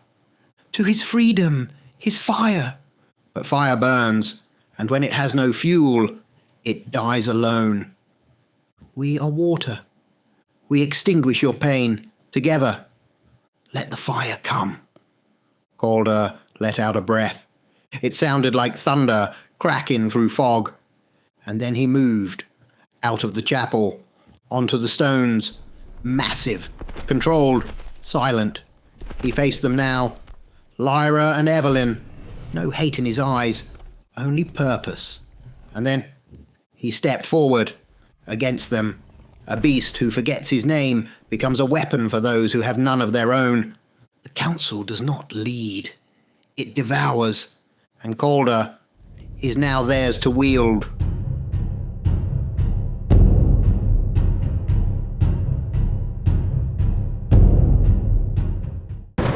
For those who connect with the words of Professor Shadow, for those the stories touch, deeper. The Vault holds more: full audiobooks, secret lore, the Becoming the Professor course, the Eldritch Codex. New tales added weekly, only for those ready to go deeper. Click the join button below and unlock the Vault. Chapter 7. The breaking moon. The fog barely shifted as they faced him. Calder stood like a monument, massive, his fur rippling like a black tide under the moonlight. His golden eyes, once alive with reason, now glowed with a cold, detached rage. Across from him, Lyra and Evelyn crouched low, their bodies tense, their breath steady. They didn't bare their teeth. They didn't growl. They reached. Through the invisible thread, the bond of Dimitri's pack, of Lisonor's pulse, they tried to touch Calder's mind, not with words, with memory, with presence, a scent shared long ago, the warmth of a campfire, Celine's laugh carried in wind. We are with you. You are not lost. But the signal didn't reach. Calder's mind was sealed, dammed up with shame and grief, reinforced by the council's whispers. She ran because you failed her. They will fail you too. They do not understand, but we do. The muscles in his shoulders tightened. His claws scratched deep into the stone, and then he charged. The impact shattered the stillness. Lyra rolled left, claws raking his side. Evelyn launched upward, teeth snapping toward his throat. Their speed was unmatched. Agile, coordinated, furious. But Calder was a storm-given form. He twisted, caught Evelyn mid-air, and slammed her into the cobblestone with a force that cracked the earth. Lyra came down on his back, biting, clawing, but he flung her off like dust. They moved in sync. They struck with precision, but he fought with conviction. The lie had become his truth, and he wielded it like a blade. Evelyn struck low, Lyra struck high, but Calder caught Lyra mid-leap, drove her into the side of the chapel, then spun and kicked Evelyn away like a broken doll. Blood hit the ground. Breathing turned ragged. Lyra tried to rise, only to have Calder slam his forearm down across her spine. Evelyn crawled toward her, but her legs faltered, one eye already swelling shut. The fight was over. They lay still, broken, barely breathing. Two wolves silenced beneath the crushing weight of betrayal. And then the elders appeared. From the fog, from the cracks, from the rot beneath the stones. Not triumphant, hungry. They did not walk. They slithered, hovered, glided. Three shadows, one voice. How glorious the scent of fallen hope. They moved around Calder, not as leaders, but as parasites feeding from the host they'd twisted. One crouched beside Lyra, brushing clawed fingers against her blood-matted fur. I have never tasted lichen blood before, he whispered, voice like silk torn by teeth. I wonder if it remembers the forest as it drains. The others circled Evelyn, murmuring to each other like priests around a sacrifice. So full of fight, so full of fire. Let's see what remains when the flame goes out. The collective never creates, it only consumes, and in its hunger it must find the strongest and bleed them dry. The elders closed in, jaws lowered, claws extended. The girls could not move, could not howl, could only feel the cold breath of the council's triumph wrap around them like chains made of silence. And then darkness.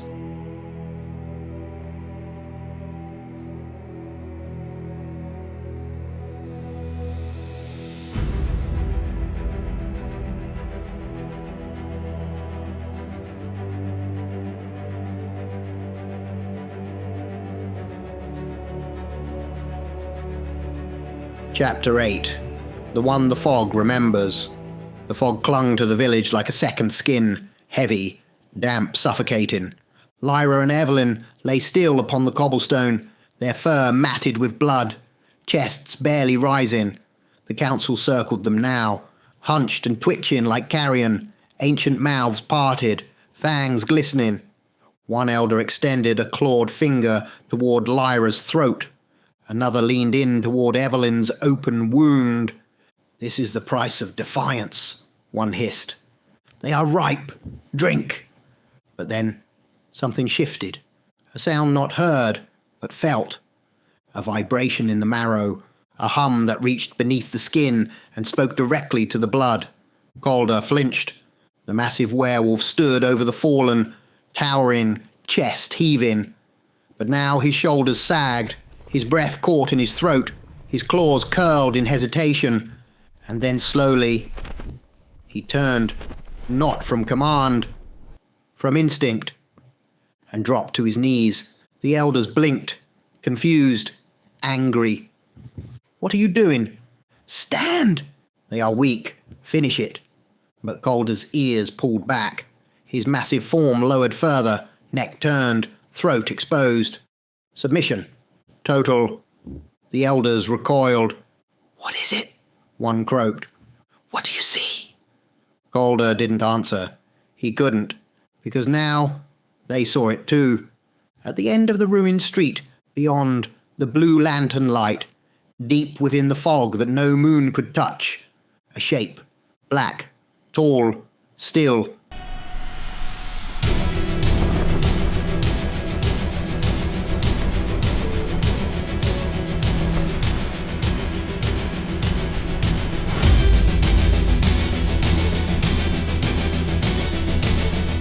It stood where the world ended, where memory stopped, where fear was born.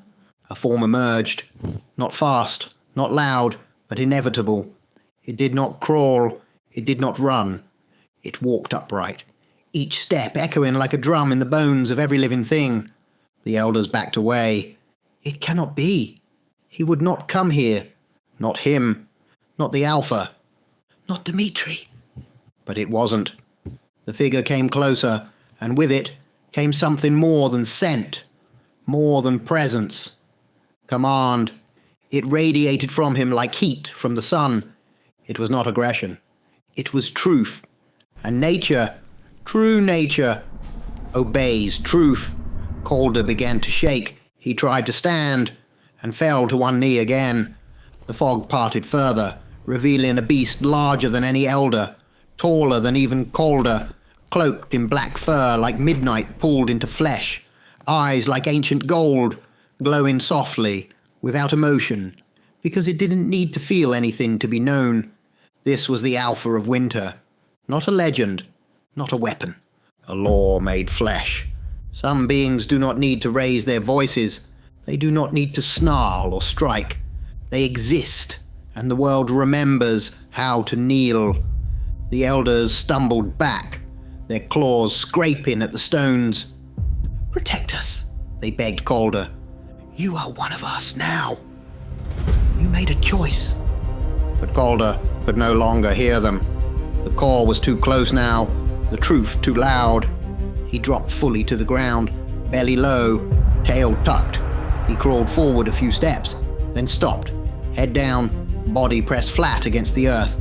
Every part of him whispered, "Forgive me." The Alpha stepped over him without pause, not in cruelty, not in mercy, because nothing submits to the Alpha unless it must.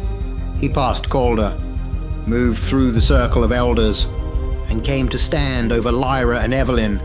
He did not growl. He did not look back. He simply stood, a wall of nature between predator and prey. The elders froze. They looked at each other. They whispered in their dying tongue, "He will not strike." He's too old to fight. He has not come for war. And yet, not one of them moved, because war was already here, and it stood on two legs beneath the full moon, where the fog no longer dared to touch. Chapter 9. The fog breaks.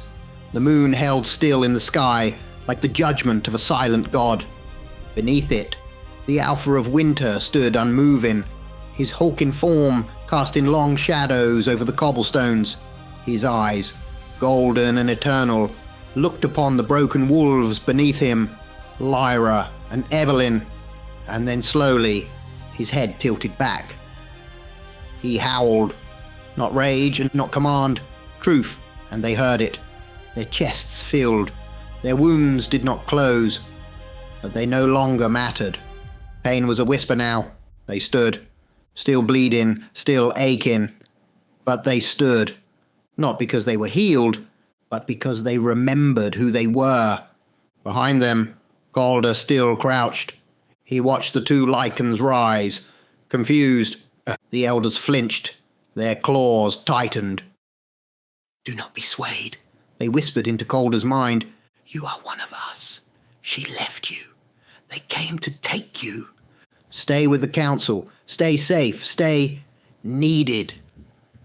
But the fog in Calder's mind, once so thick, had begun to thin.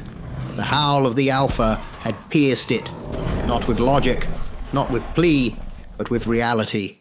And reality, when faced directly, has no need to explain itself.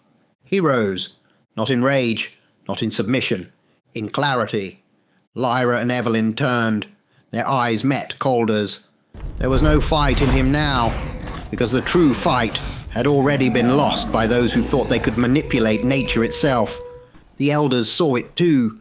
Their whispers became shouts. "He is ours. You made an oath. You are bound to us." But Calder no longer listened. He had not joined them. He had been used by them. They had not offered unity, only control. Not protection, only dependence. Not love, only guilt. And now, guilt had no more power. The Alpha of Winter turned towards the elders. He did not growl. He did not ask. He moved. One step, and the elders stepped back. Another, and their courage died. The largest among them trembled. The Alpha's hand reached out, clawed, enormous, and wrapped around the elder's throat. The others shrieked. He knows where she is. Please don't! We have her. We'll show you." The Alpha said nothing. He simply stared into the creature's eyes, and in that stare, the elder saw its own irrelevance. Calder stepped forward, a growl building in his throat. The elders scrambled. "We will take you to her. We swear it." The Alpha of Winter slowly released his grip, not in mercy, in contempt. There was no fight to be had, no battle to win. He had already won, simply by existing. This was the law of the wild, the truth the council feared most. There are no votes in the forest, only consequences. The elders led them through crumbling corridors, deeper into the mist-choked village. They came to a chamber wrapped in shadows. And there she was, Celine, bound in the black strands of collective will, tendrils of fear and obedience, tight around her wrists, her waist, her neck. But her eyes were still hers, sharp, wild, unbroken. Calder stepped forward, the last of the mental fog falling away. He growled. The command was clear. Release her, now. They obeyed. The moment the last tendril fell away, Celine dropped to her knees, and then rose, not as the woman they remembered, but as the lichen she had always been. The transformation was instant, a flash of fur, bone and breath. She stood, tall and furious, a snarl tearing from her throat. "You leeches," she growled, voice feral with rage. The elders turned to flee. Parasites never stay to fight. They do not defend what they build. for they build nothing. Lyra and Evelyn stepped forward, ready to chase. But Celine held up a clawed hand. Let them run, let them remember. Outside, the Alpha of Winter stood still, his back turned, his task complete. He did not stay for thanks. He did not wait for praise. He simply walked back into the fog, back into legend. He was not their leader. He was what leaders feared, a truth made flesh, a shadow they could never control. He had restored the balance, and now he left it in their hands.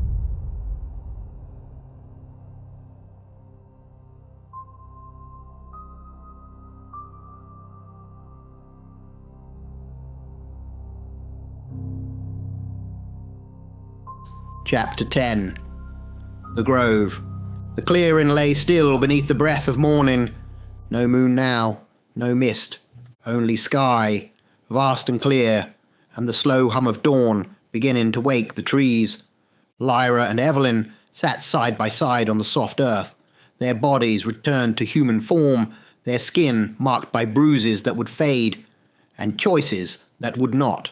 Celine stood near them, arms folded, a quiet strength in her stillness. Just beyond, by the roots of an old ash tree, Calder sat alone, his back to them, his shoulders low, his eyes fixed on nothing. The battle was over, but for Calder, the war inside still lingered. Celine stepped forward and lowered herself beside Lyra and Evelyn. "If this was your first calling," she said gently, "you completed it well." Lyra shook her head. Evelyn looked down. "We were defeated," Evelyn whispered. "We failed." Celine smiled, not kindly, not pitying, but truly. "No, you uncovered the truth. You exposed what would have remained hidden. Without you, none of this would have been revealed." Lyra looked up. "But it was the Alpha of Winter who saved us. He could have been sent in the beginning." Celine turned toward the sun-streaked trees, voice soft and absolute. "That's not how it works. Each of us must walk our own path. Each must find themselves. The Alpha already has. But your calling was not just survival. It was to face something darker, doubt, and to stand again after it tried to break you." She looked at them both now, eyes like wild flame and old memory. "You have succeeded, and Dimitri will be pleased."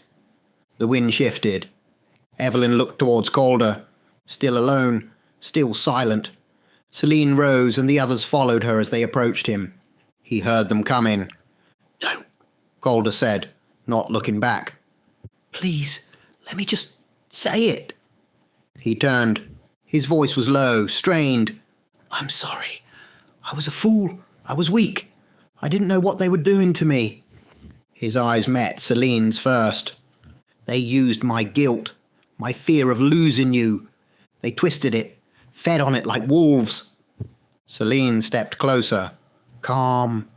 "No, Calder, they didn't use you. They manipulated your need to protect. They fed on your instinct to care, and they dressed that theft as love." Calder nodded, slowly. It felt so comforting to be part of something where I didn't have to think, to rest. Finally, I wanted to be taken care of. I wanted to stop choosing, stop doubting, and just belong. But deep down, it felt wrong, like wearing someone else's skin. Their tendrils were in my mind. Their voices weren't loud. They were quiet. That's how you get lost. When the lie whispers so softly, you think it's your own thought. He looked at Lyra and Evelyn now. "I never meant to harm you. What I did, I didn't know." Lyra smiled, not in mockery, but in strength. "You didn't harm us, Calder." Evelyn nodded. "You initiated us." The grove breathed. The wind stirred the grass. The light broke through the branches like gold veins through stone. And far away, in a cave deep within the mountains, surrounded by carvings older than memory, a figure stirred. Dimitri, his form shadowed by firelight, his eyes like still water. He watched, not with pride, but with knowing. His pack was not perfect. It was not whole. It was becoming. He turned back toward the flame, the echoes of the past etched into the walls around him. One day, they would join him, when their truth was no longer something they fought for, but something they simply were. End of chapter 10. End of the Last Howl. Epilogue. The forest is quiet now. The grove, once echoing with growls and howls and blood, sleeps beneath the hush of leaves. But stories never sleep. If you wish to know more of Calder and Celine, their scars, their strength, their past can be found in the Lucas and Alara Chronicles. And as for Lyra and Evelyn, this was only their first true test. The fire in them burns bright, and it will return.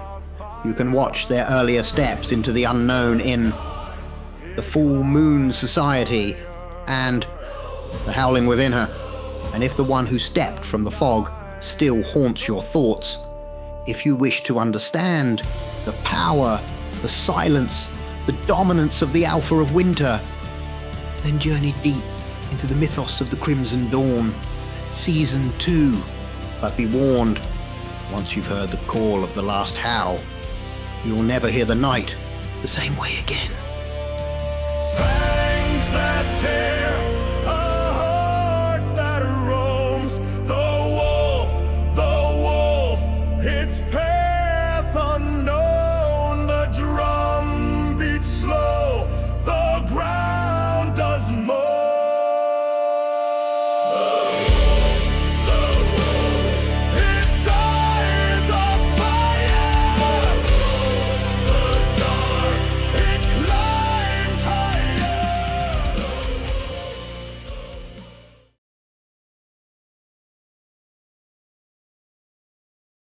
It began with joy, We're having a baby. but one night, on a lonely road, they hit something not meant to be touched. She was born under a full moon, and in her eyes, the bloodline of a god. As she grew, the wild obeyed her. Beasts bowed, instinct stirred, and something inside began to wake. In the silence of night, she ran, faster than thought, closer to truth. He watched her, waiting, a shadow from before time.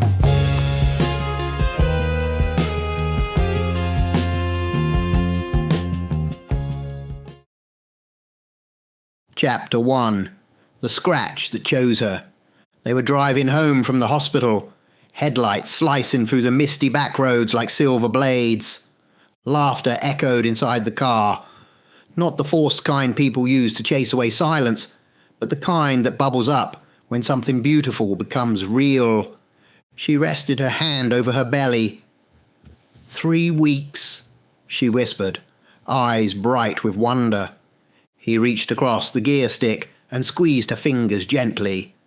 3 weeks, he echoed, and already stealing the spotlight. They drove on in that warmth, the kind that lives between two souls dreaming of a third. Then the world jerked, a thud, a yelp, a shuddering stop. The tires screeched, the laughter died. They stared at each other in stunned silence. "What was that?" he asked, voice low. She was already unbuckling. Probably a deer or a fox. He grabbed her arm. "Wait, just be careful." She stepped into the cold night, breath fogging. The road was slick with drizzle, the moon hanging heavy above the treetops. She moved slowly toward the shape lying still near the edge. "It's a pup," she called back, crouching. "Just a baby." He stepped out too, wary, watching from a distance. The creature was small, no bigger than a house cat. Its fur was matted, dark with what looked like mud or blood. It made no sound, just lay there, still and eerie. "We need to get it to a vet," she said, reaching out. That's when it moved. In a blur, it reared up, Eyes too human, snout too sharp, and scratched her thigh with a claw that should not have existed on something so young. She gasped and fell backward as it bolted into the woods, vanishing like a shadow, swallowed by the trees. Her husband rushed over. "Did it bite you?" "No, just scratched." She pulled up her jeans slightly. 3 thin lines, like a trinity carved in haste. "I'm fine. It was scared." They didn't speak much on the way home. 8 months later. The birth was swift. Too swift, the midwife said. A girl. She came out not crying, but watching. Quiet. Awake. Her eyes opened too early, and they shone with a fleck of gold no one could explain. On her left thigh, just above the knee, was a strange birthmark. Not a bruise, not a blemish, a 5-pointed star, as if drawn by fire beneath the skin. "She's perfect," the mother whispered, brushing a finger over the mark. Then, softly, "Her name should be Lyra, from the old stories." "The stars?" the father asked. "No." She smiled faintly. "Older than that." As the months passed, she was a happy baby, quiet but curious. She stared at animals longer than she stared at people. At night, she would sometimes cry without sound, eyes wide, golden, following shadows only she could see. On the nights when the moon was full, her pupils thinned, her breath slowed, and her mother would find her not sleeping, but watching the window, as if something was calling her. Some stories begin with screams, others with sorrow, but hers began with love. A rare, unguarded love, pierced by the claw of destiny. They called it an accident, but fate does not stumble, it chooses. And that night, on that quiet road, beneath a laughing moon, a god reached out his hand and scratched a path into her soul. Chapter 2. Eyes toward the wild. In the classroom, she sat at the back, not in defiance, but as though the walls offered some invisible comfort. Lyra didn't speak much. She didn't colour inside the lines. She didn't raise a hand. She didn't care about gold stars or sticker charts or being well behaved. When the other children laughed or played tag or traded glitter pens, she would sit by the window, face tilted toward the trees beyond the fence, eyes soft, far away, listening, always listening. The park. She was 5 the day it happened. 2 massive dogs, one black, one brindle, broke free from their leashes in the park. They snarled and snapped at each other, a whirling blur of fur and teeth. People screamed. A man dropped his phone. Mothers clutched their children. And Lyra, small, barefoot, grass-stained, walked calmly towards the chaos. "Lyra!" her mother screamed. "No!" her father shouted, sprinting after her, but she didn't stop. The dogs turned toward her, and in that moment, everything stilled. She raised a hand, no words, just presence. The dogs stopped growling. Their ears went back. They sat. Then, slowly, they both rolled onto their backs, bellies exposed in ancient submission. She patted each of them gently. The owner arrived, breathless. I've never seen them do that before," he murmured. Lyra just smiled, and somewhere in the woods behind the park, a lone wolf howled. The butterfly boy. At 6, a boy in class handed her a paper cup with a smile. "I caught this for you," he said proudly. Inside, a butterfly.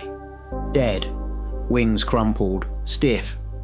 "You killed it," she said softly. "No, I just..." he began. She scratched him across the cheek. Quick. Primal.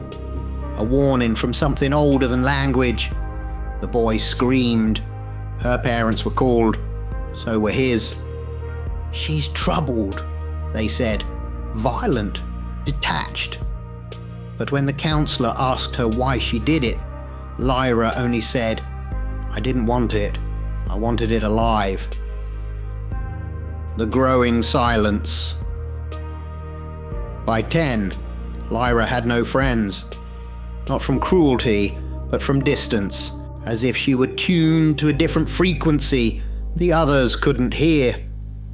"She's behind in her work," her teacher said, frowning over test scores.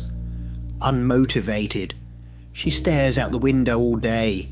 It's like she's waiting for something." They recommended therapy. At the clinic, she breezed through memory games and logic puzzles, but after 10 minutes, she grew restless. "This is boring," she said, pushing the tests away. "Why do you think that is?" the therapist asked. "I don't care if I win a plastic prize," she muttered. "I care if something is true." The old zoo. One Saturday, her parents took her to a run-down zoo. Most of the animals were lethargic. A tired bear, monkeys throwing old fruit, flamingos huddled in corners. Then they found it, tucked behind an old maintenance shed. A forgotten cage. No signs, no crowd. Inside, 2 wolves, grey and old, eyes clouded but alert. Lyra stopped walking. She was drawn like metal to a magnet. She pressed her face to the rusted bars. And while her parents argued over whether to find a map or leave, Lyra slipped a hand through the bars. She touched one of the wolves. It didn't move. Then the second came forward and pressed its forehead against hers. They breathed together. One breath, one rhythm. When her parents turned back, they screamed, "Lyra!" They pulled her away in panic. She looked over her shoulder, golden eyes glowing in the shadows. The wolves watched her go. The talk. That night, her father sat beside her in bed. The moonlight traced silver lines across the floor. He rubbed his forehead, tired. "You don't act like other kids, Lyra." "I know. You have to try. People are going to think you're strange, and strange kids don't get invited. They don't get accepted. They get left behind." She looked at him quietly. "But I don't want to be like them." His voice cracked slightly. "Just try. Try for me. Be normal. Fit in. Please." She nodded. "I'll try, Daddy," she whispered, "so I can make you happy." But inside, something stirred, not out of rebellion, but sorrow, because even at 10 she already knew. Trying to be what someone else needs often means turning away from what you truly are. She didn't howl that night. She didn't bare her teeth or break the walls of her cage. She did what all wild things learn to do first. She hid her truth to make others feel safe. But truth is not meant to be caged. And one day it would wake up angry.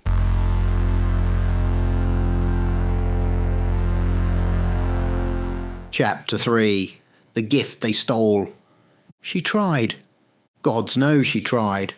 She wore the pink dresses. She joined the after-school art club.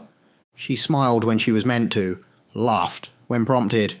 She even let a girl braid her hair at recess, but something inside her winced every time, like a wolf forced into a dollhouse. It wasn't her. The friction at home. "I just want her to be normal," her father sighed over the dinner table. "Normal?" her mother asked carefully. "You know what I mean. She barely speaks to anyone. She's always outside. She doesn't care about school or socializing or fitting in. It's like she's not even trying. She is trying, her mother said. You just don't see it. She's falling behind. She'll be left out.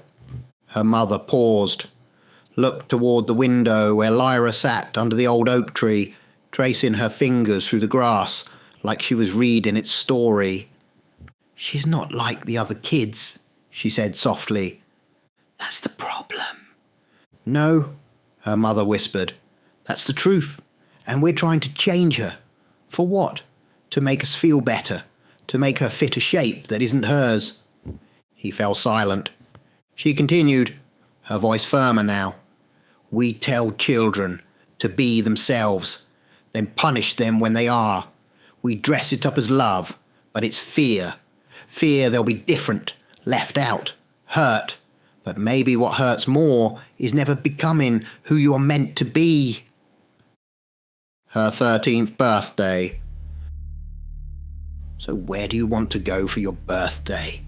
Her mother asked over breakfast. Lyra didn't hesitate. The zoo. Her father blinked. Really? To see the wolves? They exchanged a glance, but agreed. Return to the cage. The wolves looked older now. Their coats were thin, their eyes dim. One lay down the whole time. The other barely acknowledged the children tapping the bars. Lyra stood in front of their cage, still, focused, as if every breath she took was drawn from their presence. A zookeeper wandered by, keys jangling. Get a good look, he muttered. Her mother turned. What do you mean? They won't be here much longer, he said with a shrug. They're old, just liabilities now. Nobody wants to see wolves lying around looking half dead. They'll be dealt with. Lyra didn't blink. She stepped forward, eyes fixed on the man. Then you never should have caged them, she said, voice steady. You took away their only gift, their freedom to be what they are. Now you want to take that too. Her eyes burned golden. The man scoffed. It's a wolf, kid. He walked off. Lyra turned back to the cage, said nothing, but something inside her howled. That night, she lay in bed, still, breathing slowly. The house was silent. Then, like mist through a keyhole, she slipped from her sheets, opened the window. The drop was long, but she landed like a shadow and ran, not like a child, like something pulled by the wind itself. Her feet barely touched the ground. Her heart beat not in fear, but in rhythm with something ancient, something waiting. She reached the zoo, scaled the fence with ease. The last gift. The wolves lay in the dark, half asleep. She crouched by the bars, reached through. They lifted their heads. Their eyes met hers. Old eyes, tired eyes. And in them, a flicker of something returned. Hope. Your last days, she whispered, will not be as slaves, but as pack. She gripped the bars. A 13-year-old girl, but from her arms came a force beyond comprehension, a strength not of muscle, but of will, of nature reclaimed. The bars groaned, bent, snapped. The wolves rose. She led them through the broken gate, out into the wild, into the wind. The run. They ran. The old wolves struggled at first, but something inside them woke up. They ran harder, faster. Lyra led them, barefoot, smiling, glowing. She had never felt more alive. Not in therapy, not in classrooms, not in her father's expectations. This was her world. The earth beneath, the sky above, the wild within. She didn't run from anything. She ran toward her truth. She ran free. Then, 2 shots. Cracks through the night. Sharp, cold, final. She turned. They lay still. Old bodies, silent. Their eyes, even in death, fixed on her. Not with pain, with peace. Some gifts are stolen in cages. Others are claimed in the dark. She ran to set them free, but in doing so, she freed something inside herself. Because love, real love, is not obedience, and purpose is not obedience. It is choice. And though they died with bullets in their hearts, they ran their last breath in freedom. And she remembered what it meant to run without apology, not for love, not for approval, but because the wild in her had finally awakened.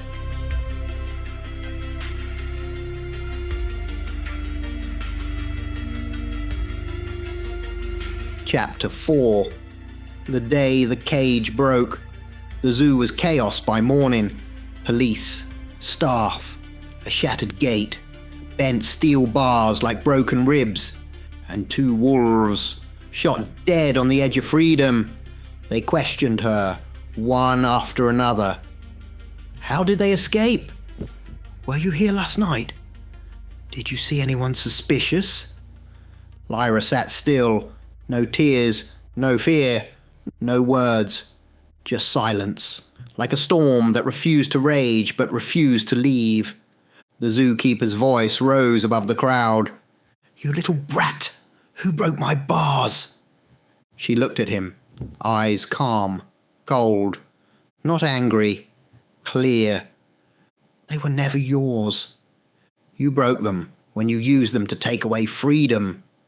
He opened his mouth, then closed it. There was nothing left to say. The therapist's room. They booked her into counselling again. The therapist was soft-spoken, reassuring, repeating phrases from manuals. She asked about school, friends, dreams. Then she leaned forward and smiled gently. To be like all the other kids, Lyra, you just need to... Why would I want to be like them? Lyra cut in. I could crush each of them. Mentally, physically. What's the prize in becoming less than what I am? The therapist drew back, stunned. She reached for her highest level IQ puzzles, the kind reserved for outliers.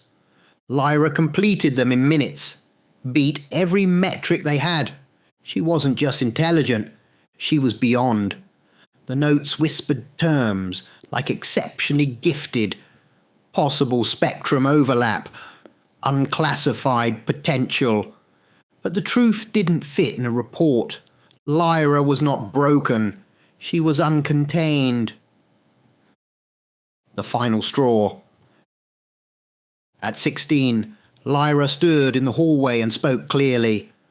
I will not go back to that school. I will not be caged like those wolves. Her parents tried. Bribes, tutors, programs. Nothing worked. Finally, her father, once the enforcer of order, of normalcy, walked with her into the headmaster's office. Your daughter is throwing away her future, the man said. She needs structure, discipline. If she doesn't follow the curriculum, she will be nothing. Her father stood, hand shaking, and then he looked up. No. This place, this system is what she needs to escape. You think the only path is the one you printed in your charter?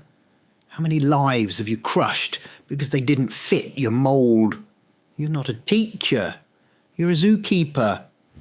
But my daughter, she was born free, and I will not let you chain her again. Silence fell like a verdict. The drive home. They drove in silence, not the cold kind, the true kind, when nothing more needs to be said, because it's already been felt. Lyra turned to him. "Thank you, Daddy." His hands gripped the wheel, his eyes glistened.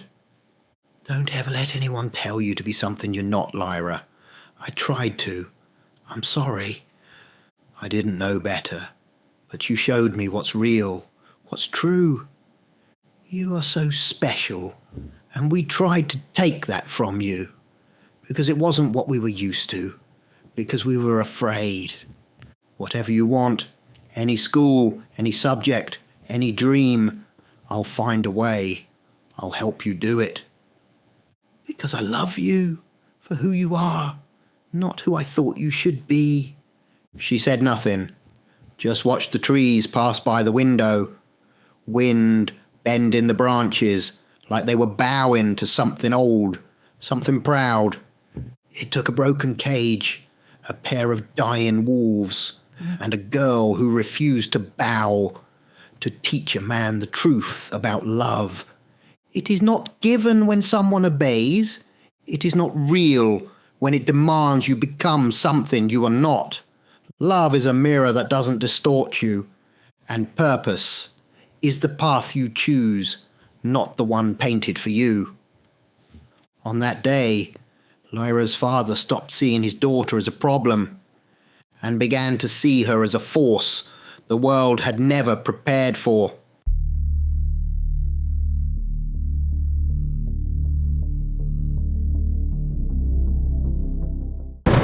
For those who connect with the words of Professor Shadow, for those the stories touch, deeper. The Vault holds more: full audiobooks, Secret Lore, the Becoming the Professor course, the Eldritch Codex. New tales added weekly, only for those ready to go deeper. Click the join button below and unlock the Vault. Chapter 5. The Fire Beneath the Fur. She was finally free. No bells, no uniforms, no chalkboard bars to climb. And for a time, that freedom felt like life itself. Sanctuary. She found work at a conservation centre, a place where unwanted animals were given one last chance. Some called it a rescue, others a halfway house. But to Lyra, it was a threshold, a space between cages and wild. The dogs came in broken. Some snarled at walls. Some shook at kindness.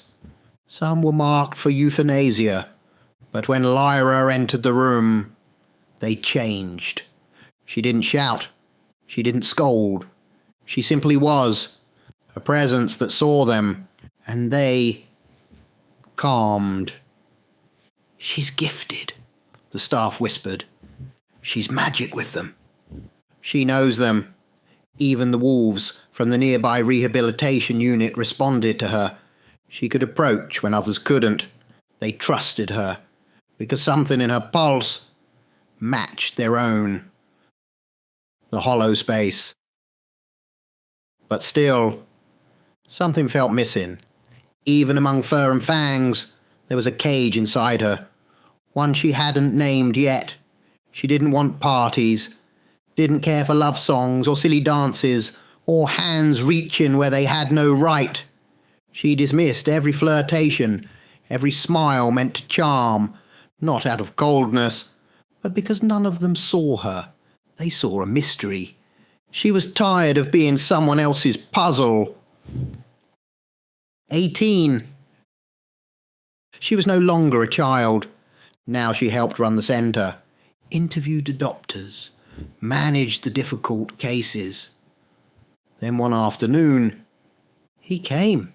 An old man, but not frail. Tall, clear-eyed, skin weathered but strong. He moved like someone who had never once broken under the world's weight. "I'm looking to adopt," he said, "but I don't know which one yet." The staff welcomed him, gave him a tour.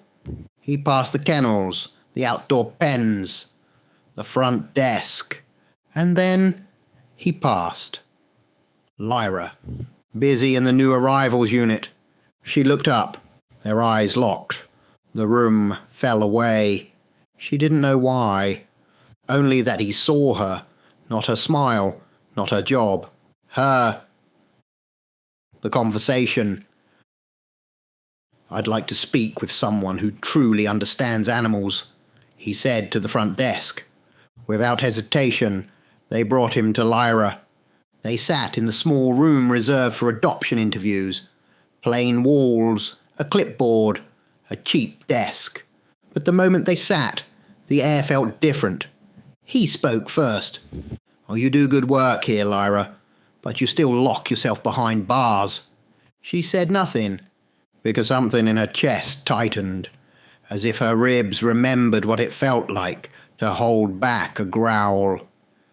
"You, who have the ability to run free, choose to sit idle. You, who are the fire of your truth, keep the flames small so no one else gets burned. You put them all before yourself." His words landed not like accusations, but like revelations. Not wounds, but openings.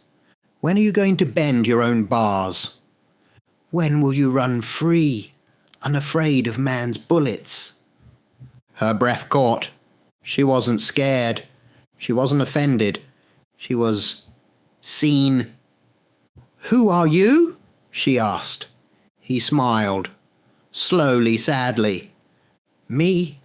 I am the one outside, looking in. I am an old wolf who once let them take his fire. And now I wait to die behind bars of my own making." She stared at him, the silence between them deep and sharp. He leaned forward just enough. "They will never stop trying to tame you, Lyra. They will smile while they do it, offer you love, offer you purpose, offer you peace. But love without truth is slavery, and peace without self is a prison. Your journey must be yours, not theirs, not mine, not anyone's. Because love and purpose are choices, not obligations. You were not born to fit. You were born to be. And the fire in you, the wild, is not your flaw. It is your birthright." She said nothing, but she felt everything. And for the first time since she ran with dying wolves under the moon, she heard the howl inside her stir again. Some cages are made of bars, others of expectations. She had broken the first, but the second still held her breath in its grip. Until he came, not to teach her, not to save her, but to remind her, you were never meant to be a symbol of safety. You were meant to be the storm, and only by walking your path with truth does the fire within become light instead of ash.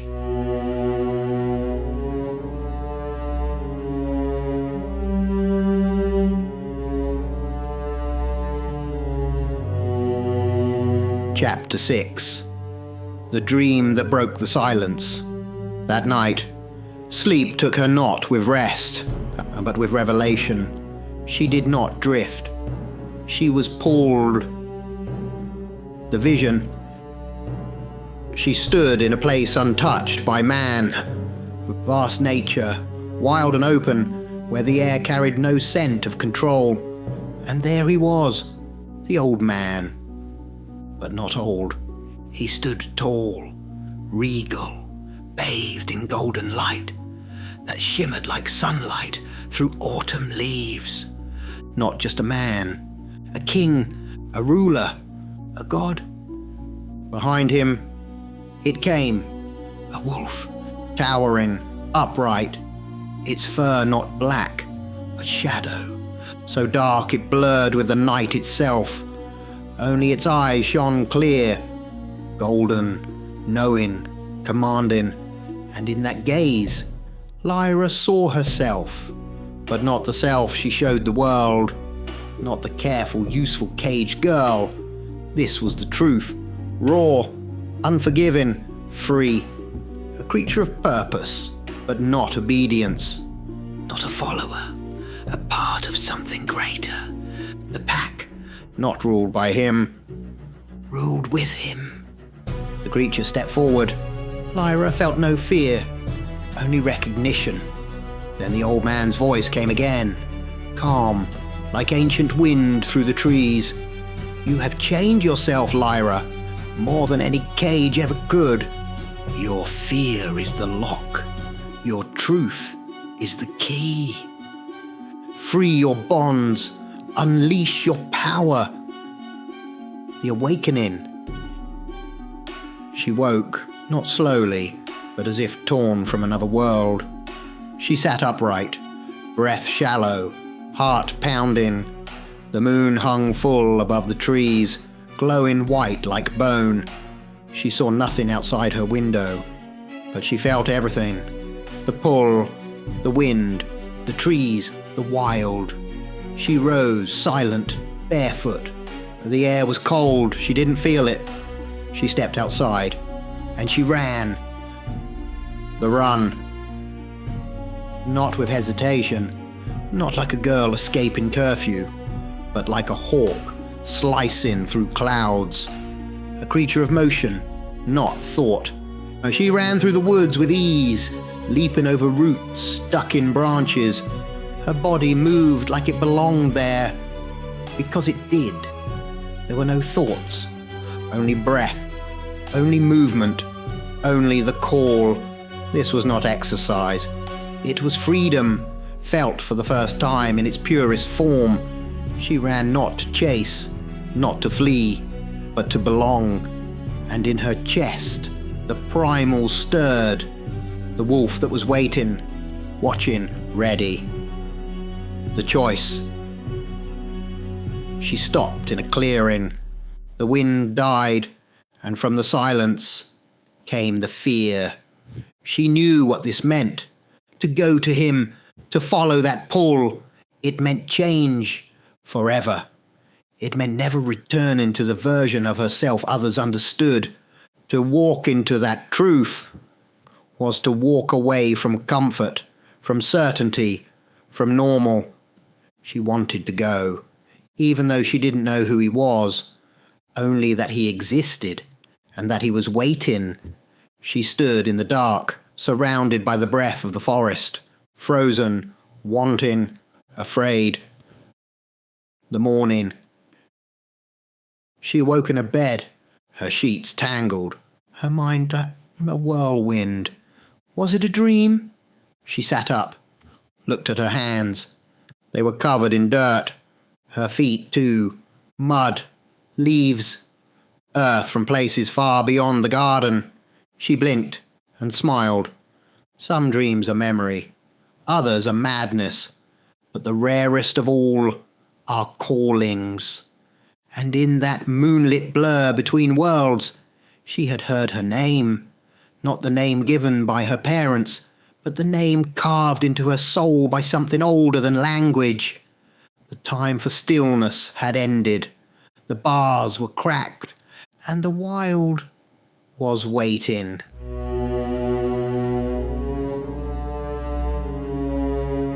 Chapter 7. The Last Cage. The next morning felt like nothing had changed. Lyra arrived at the shelter as usual. She swept floors, fed animals, checked meds, smiled when spoken to, worked without complaint. But deep beneath her skin, something had shifted. Last night's dream was no longer a dream. It was a summons. Trouble at dusk. As night fell, she was left alone to lock up. The dogs barked, sharp, nervous. Then, louder, a growl. She turned towards the back corridor. 3 men, masks pulled tight, one holding a flashlight, another rummaging through drawers, medical supplies. "What are you doing?" she demanded, stepping forward. One turned. "We need meds. Strong stuff." "These aren't yours," she said calmly. "They're for animals. They need them to survive." Another man grabbed her arm. "Show us the narcotics, or we'll make you." They dragged her towards the exam room. One stayed behind. The other shoved her through the door. A scream, then silence. Something returns. The door creaked open again. She stepped out, but not Lyra. Her expression was hollow, calm, cold, watching. Her hair hung in wisps around her face, and her eyes burned like molten gold. Her cheekbones looked sharper, her spine straighter, and her stillness was predatory. The two men stiffened. "Hey, are you okay?" one asked. She tilted her head slowly. "You take something," the other scoffed. "You look insane." She smiled, the corners of her mouth twitching up into something too sharp to be kindness. Then she moved. A blur. She slammed one man into the cage wall. The metal buckled. The animals screamed, barked, cried out in a frenzy. The second man froze, stared. Her hands were no longer hands. Claws. Black, razor sharp, long as a hunting knife. "You're not," he stammered. "No," she whispered. "I'm not." She lunged. Blood splashed the walls. Screams, growls, terror. Not rage, but release. Every bar inside her snapped. She wasn't out of control. She was in her element. The run. She fled the scene. Not on 2 feet, but 4. No longer a girl. Not a wolf either, but something in between. A shadow with shape. A creature of wind and bone, moving through the city like smoke through cracks. She was seen by none, because she belonged to the dark now. The vision made flesh. In her mind, 2 beings pulled at her. One, the old man from the dream, regal, radiant, golden-eyed. His presence was divine, ancient. Listenor, the god of her bloodline. The other, the shadowed beast, towering, muscled, dark as the void itself. His fur blended with night. His presence demanded submission, not through threat, but through truth. This was the one she was meant to follow, not as a servant, as pack. Those who knew would see Dimitri, the Alpha Prime. But Lyra did not need the name. She knew him by instinct. He was truth made flesh. The den. Hours passed. Miles vanished beneath her. Then she found it. An old estate, forgotten by men, claimed by time. At its base, a hollow, a tunnel, a den, carved by tools, reclaimed by roots. She entered without thought. The air grew colder, denser. She was being pulled. She didn't resist. At the heart of the den, she stopped. She felt him before she saw him, breathing, like the earth itself had lungs. And then he emerged. Massive, upright, alpha. His fur rippled like shadow smoke. His eyes glowed with fire. She dropped to the ground, not in fear, in knowing, in recognition. To move would be a challenge. To challenge him was death. She flattened herself low, her breath shallow. He circled, sniffed, waited. Then a clawed hand rested gently on her head, and in that moment, it was not permission, it was not control, it was something far greater. Belonging, not to a system, not to a name, to something real, a pack, a truth, a purpose chosen. The wild is not chaos, it is clarity. The beast is not a monster. It is the part of us that refuses to wear chains just to be loved. She had not become something new. She had become what she always was. And in the hand of the Alpha, She was not claimed. She was seen. And finally, she was home.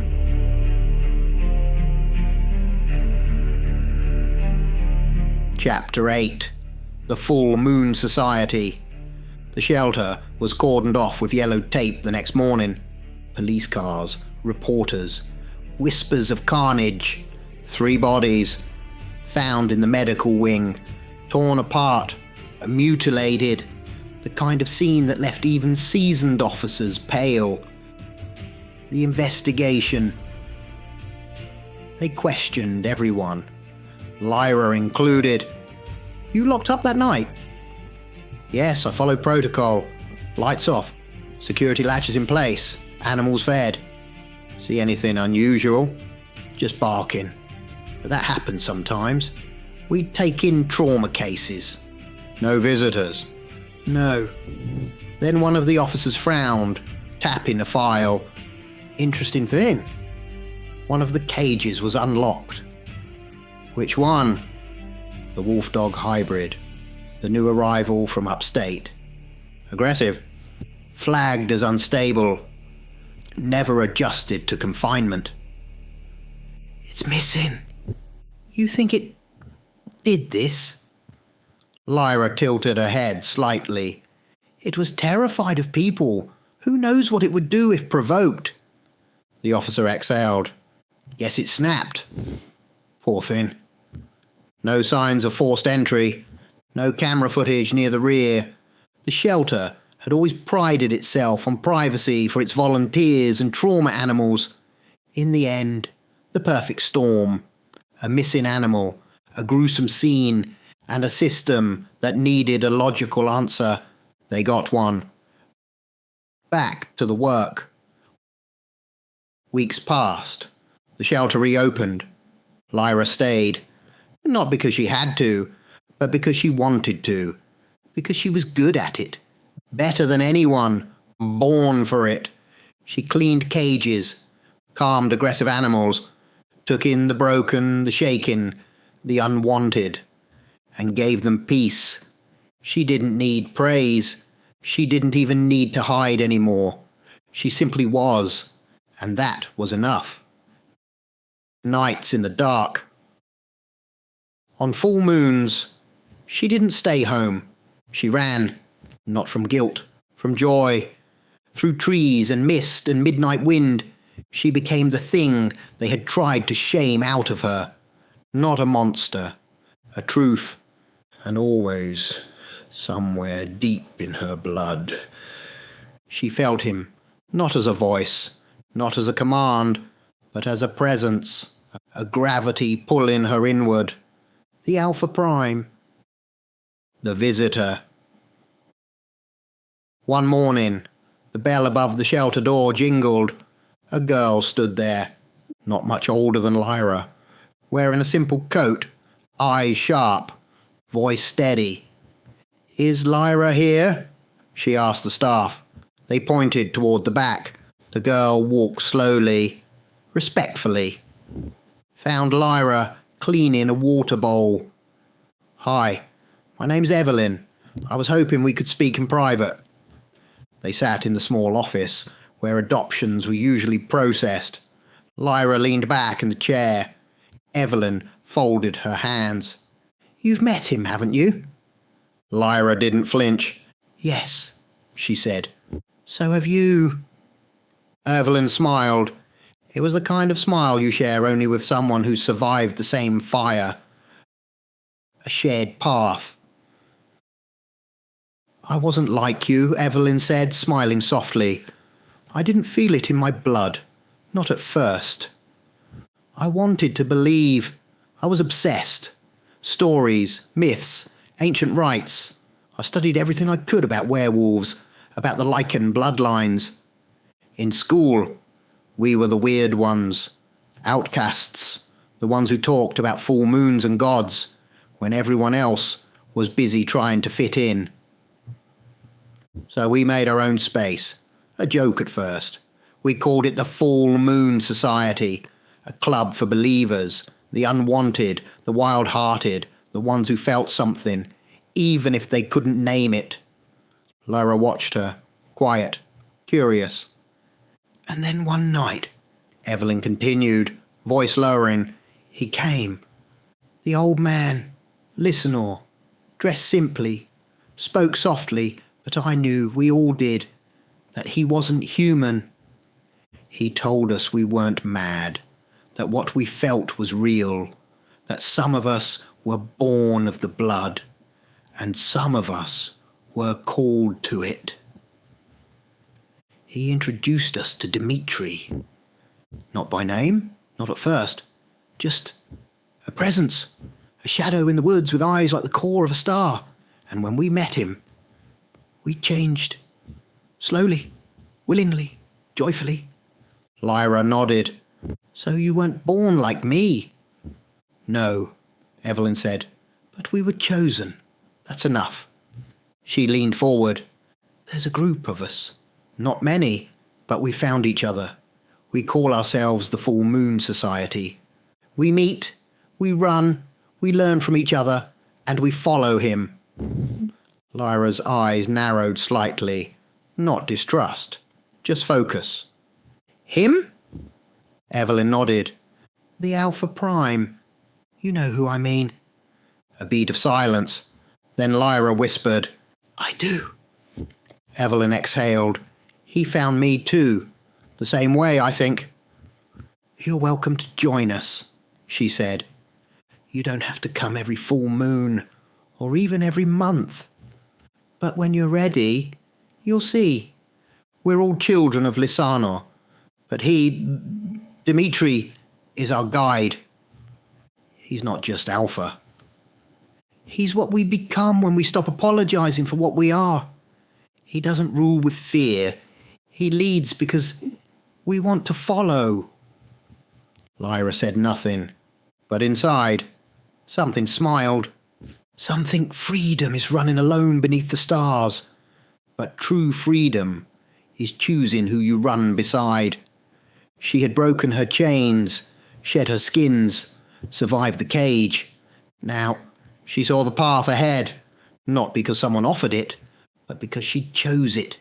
And choice, not obedience, is the mark of a true wolf. Chapter 9. The grove beneath the moon.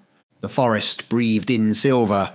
Moonlight streamed through the canopy, pooling into a grove untouched by road or wire or city hum. A quiet space, sacred not by ritual, but by presence. It was here they waited. 3 figures, cloaked, still, human in shape, but the moon kissed their faces like it knew their truth. Evelyn stood in the centre. Her cloak brushed her boots. Her hood was back, hair silver gold beneath the light. To her right and left, 2 others. One tall, broad-shouldered, the other smaller, lean, coiled like a spring. They stood in silence, waiting. From the dark she came, not loud, not shy, just present. Lyra stepped from the shadow of the trees. No cloak, no mask, only the night wrapped around her like it was made for her skin. Evelyn turned and smiled. The other 2 did the same. She has come, Evelyn said softly. A new sister, a new member of the pack. Lyra said nothing. She simply nodded once, slow, purposeful. The moment held like breath in still air. Then Evelyn whispered, Then let it be free. The change. No command, no choreographed ritual, only the surrender to what was already true. Their bodies moved, arched, contorted, limbs cracked, spines curved, clothes tore at the seams, fell to the grass. Hands became claws, mouths extended, eyes burned gold. Not pain, not fear, release. When it was done, 4 stood in the grove. Not humans, not beasts, lichens, shaped by blood, born of choice, and they ran. The run through the trees, over roots, through rivers, across open glades. They moved as one, not by thought, but by instinct. One pack, one rhythm, one howl. Lyra felt it in her bones, a song older than language. She wasn't following, she wasn't leading, she simply was, running not away from anything, but toward everything she had never known she needed. Far away. Beneath a mountain, beneath the earth, in a den carved by man, but claimed by something far greater. He stood, the Alpha Prime, shadow-furred, towering, still, eyes like burning suns behind storm clouds. He felt them. The wind carried the scent of four truths running wild beneath the moon. One of them, hers. She has joined them. She has chosen. And he was pleased. Freedom is not isolation. It is not running alone through the dark just to escape the light. Freedom is finding those who see you're wild and do not fear it. She did not earn the pack. She did not beg for it. She simply arrived as she was, and that was enough. The Alpha Prime did not summon her, but in her choosing, he was reminded why he leads.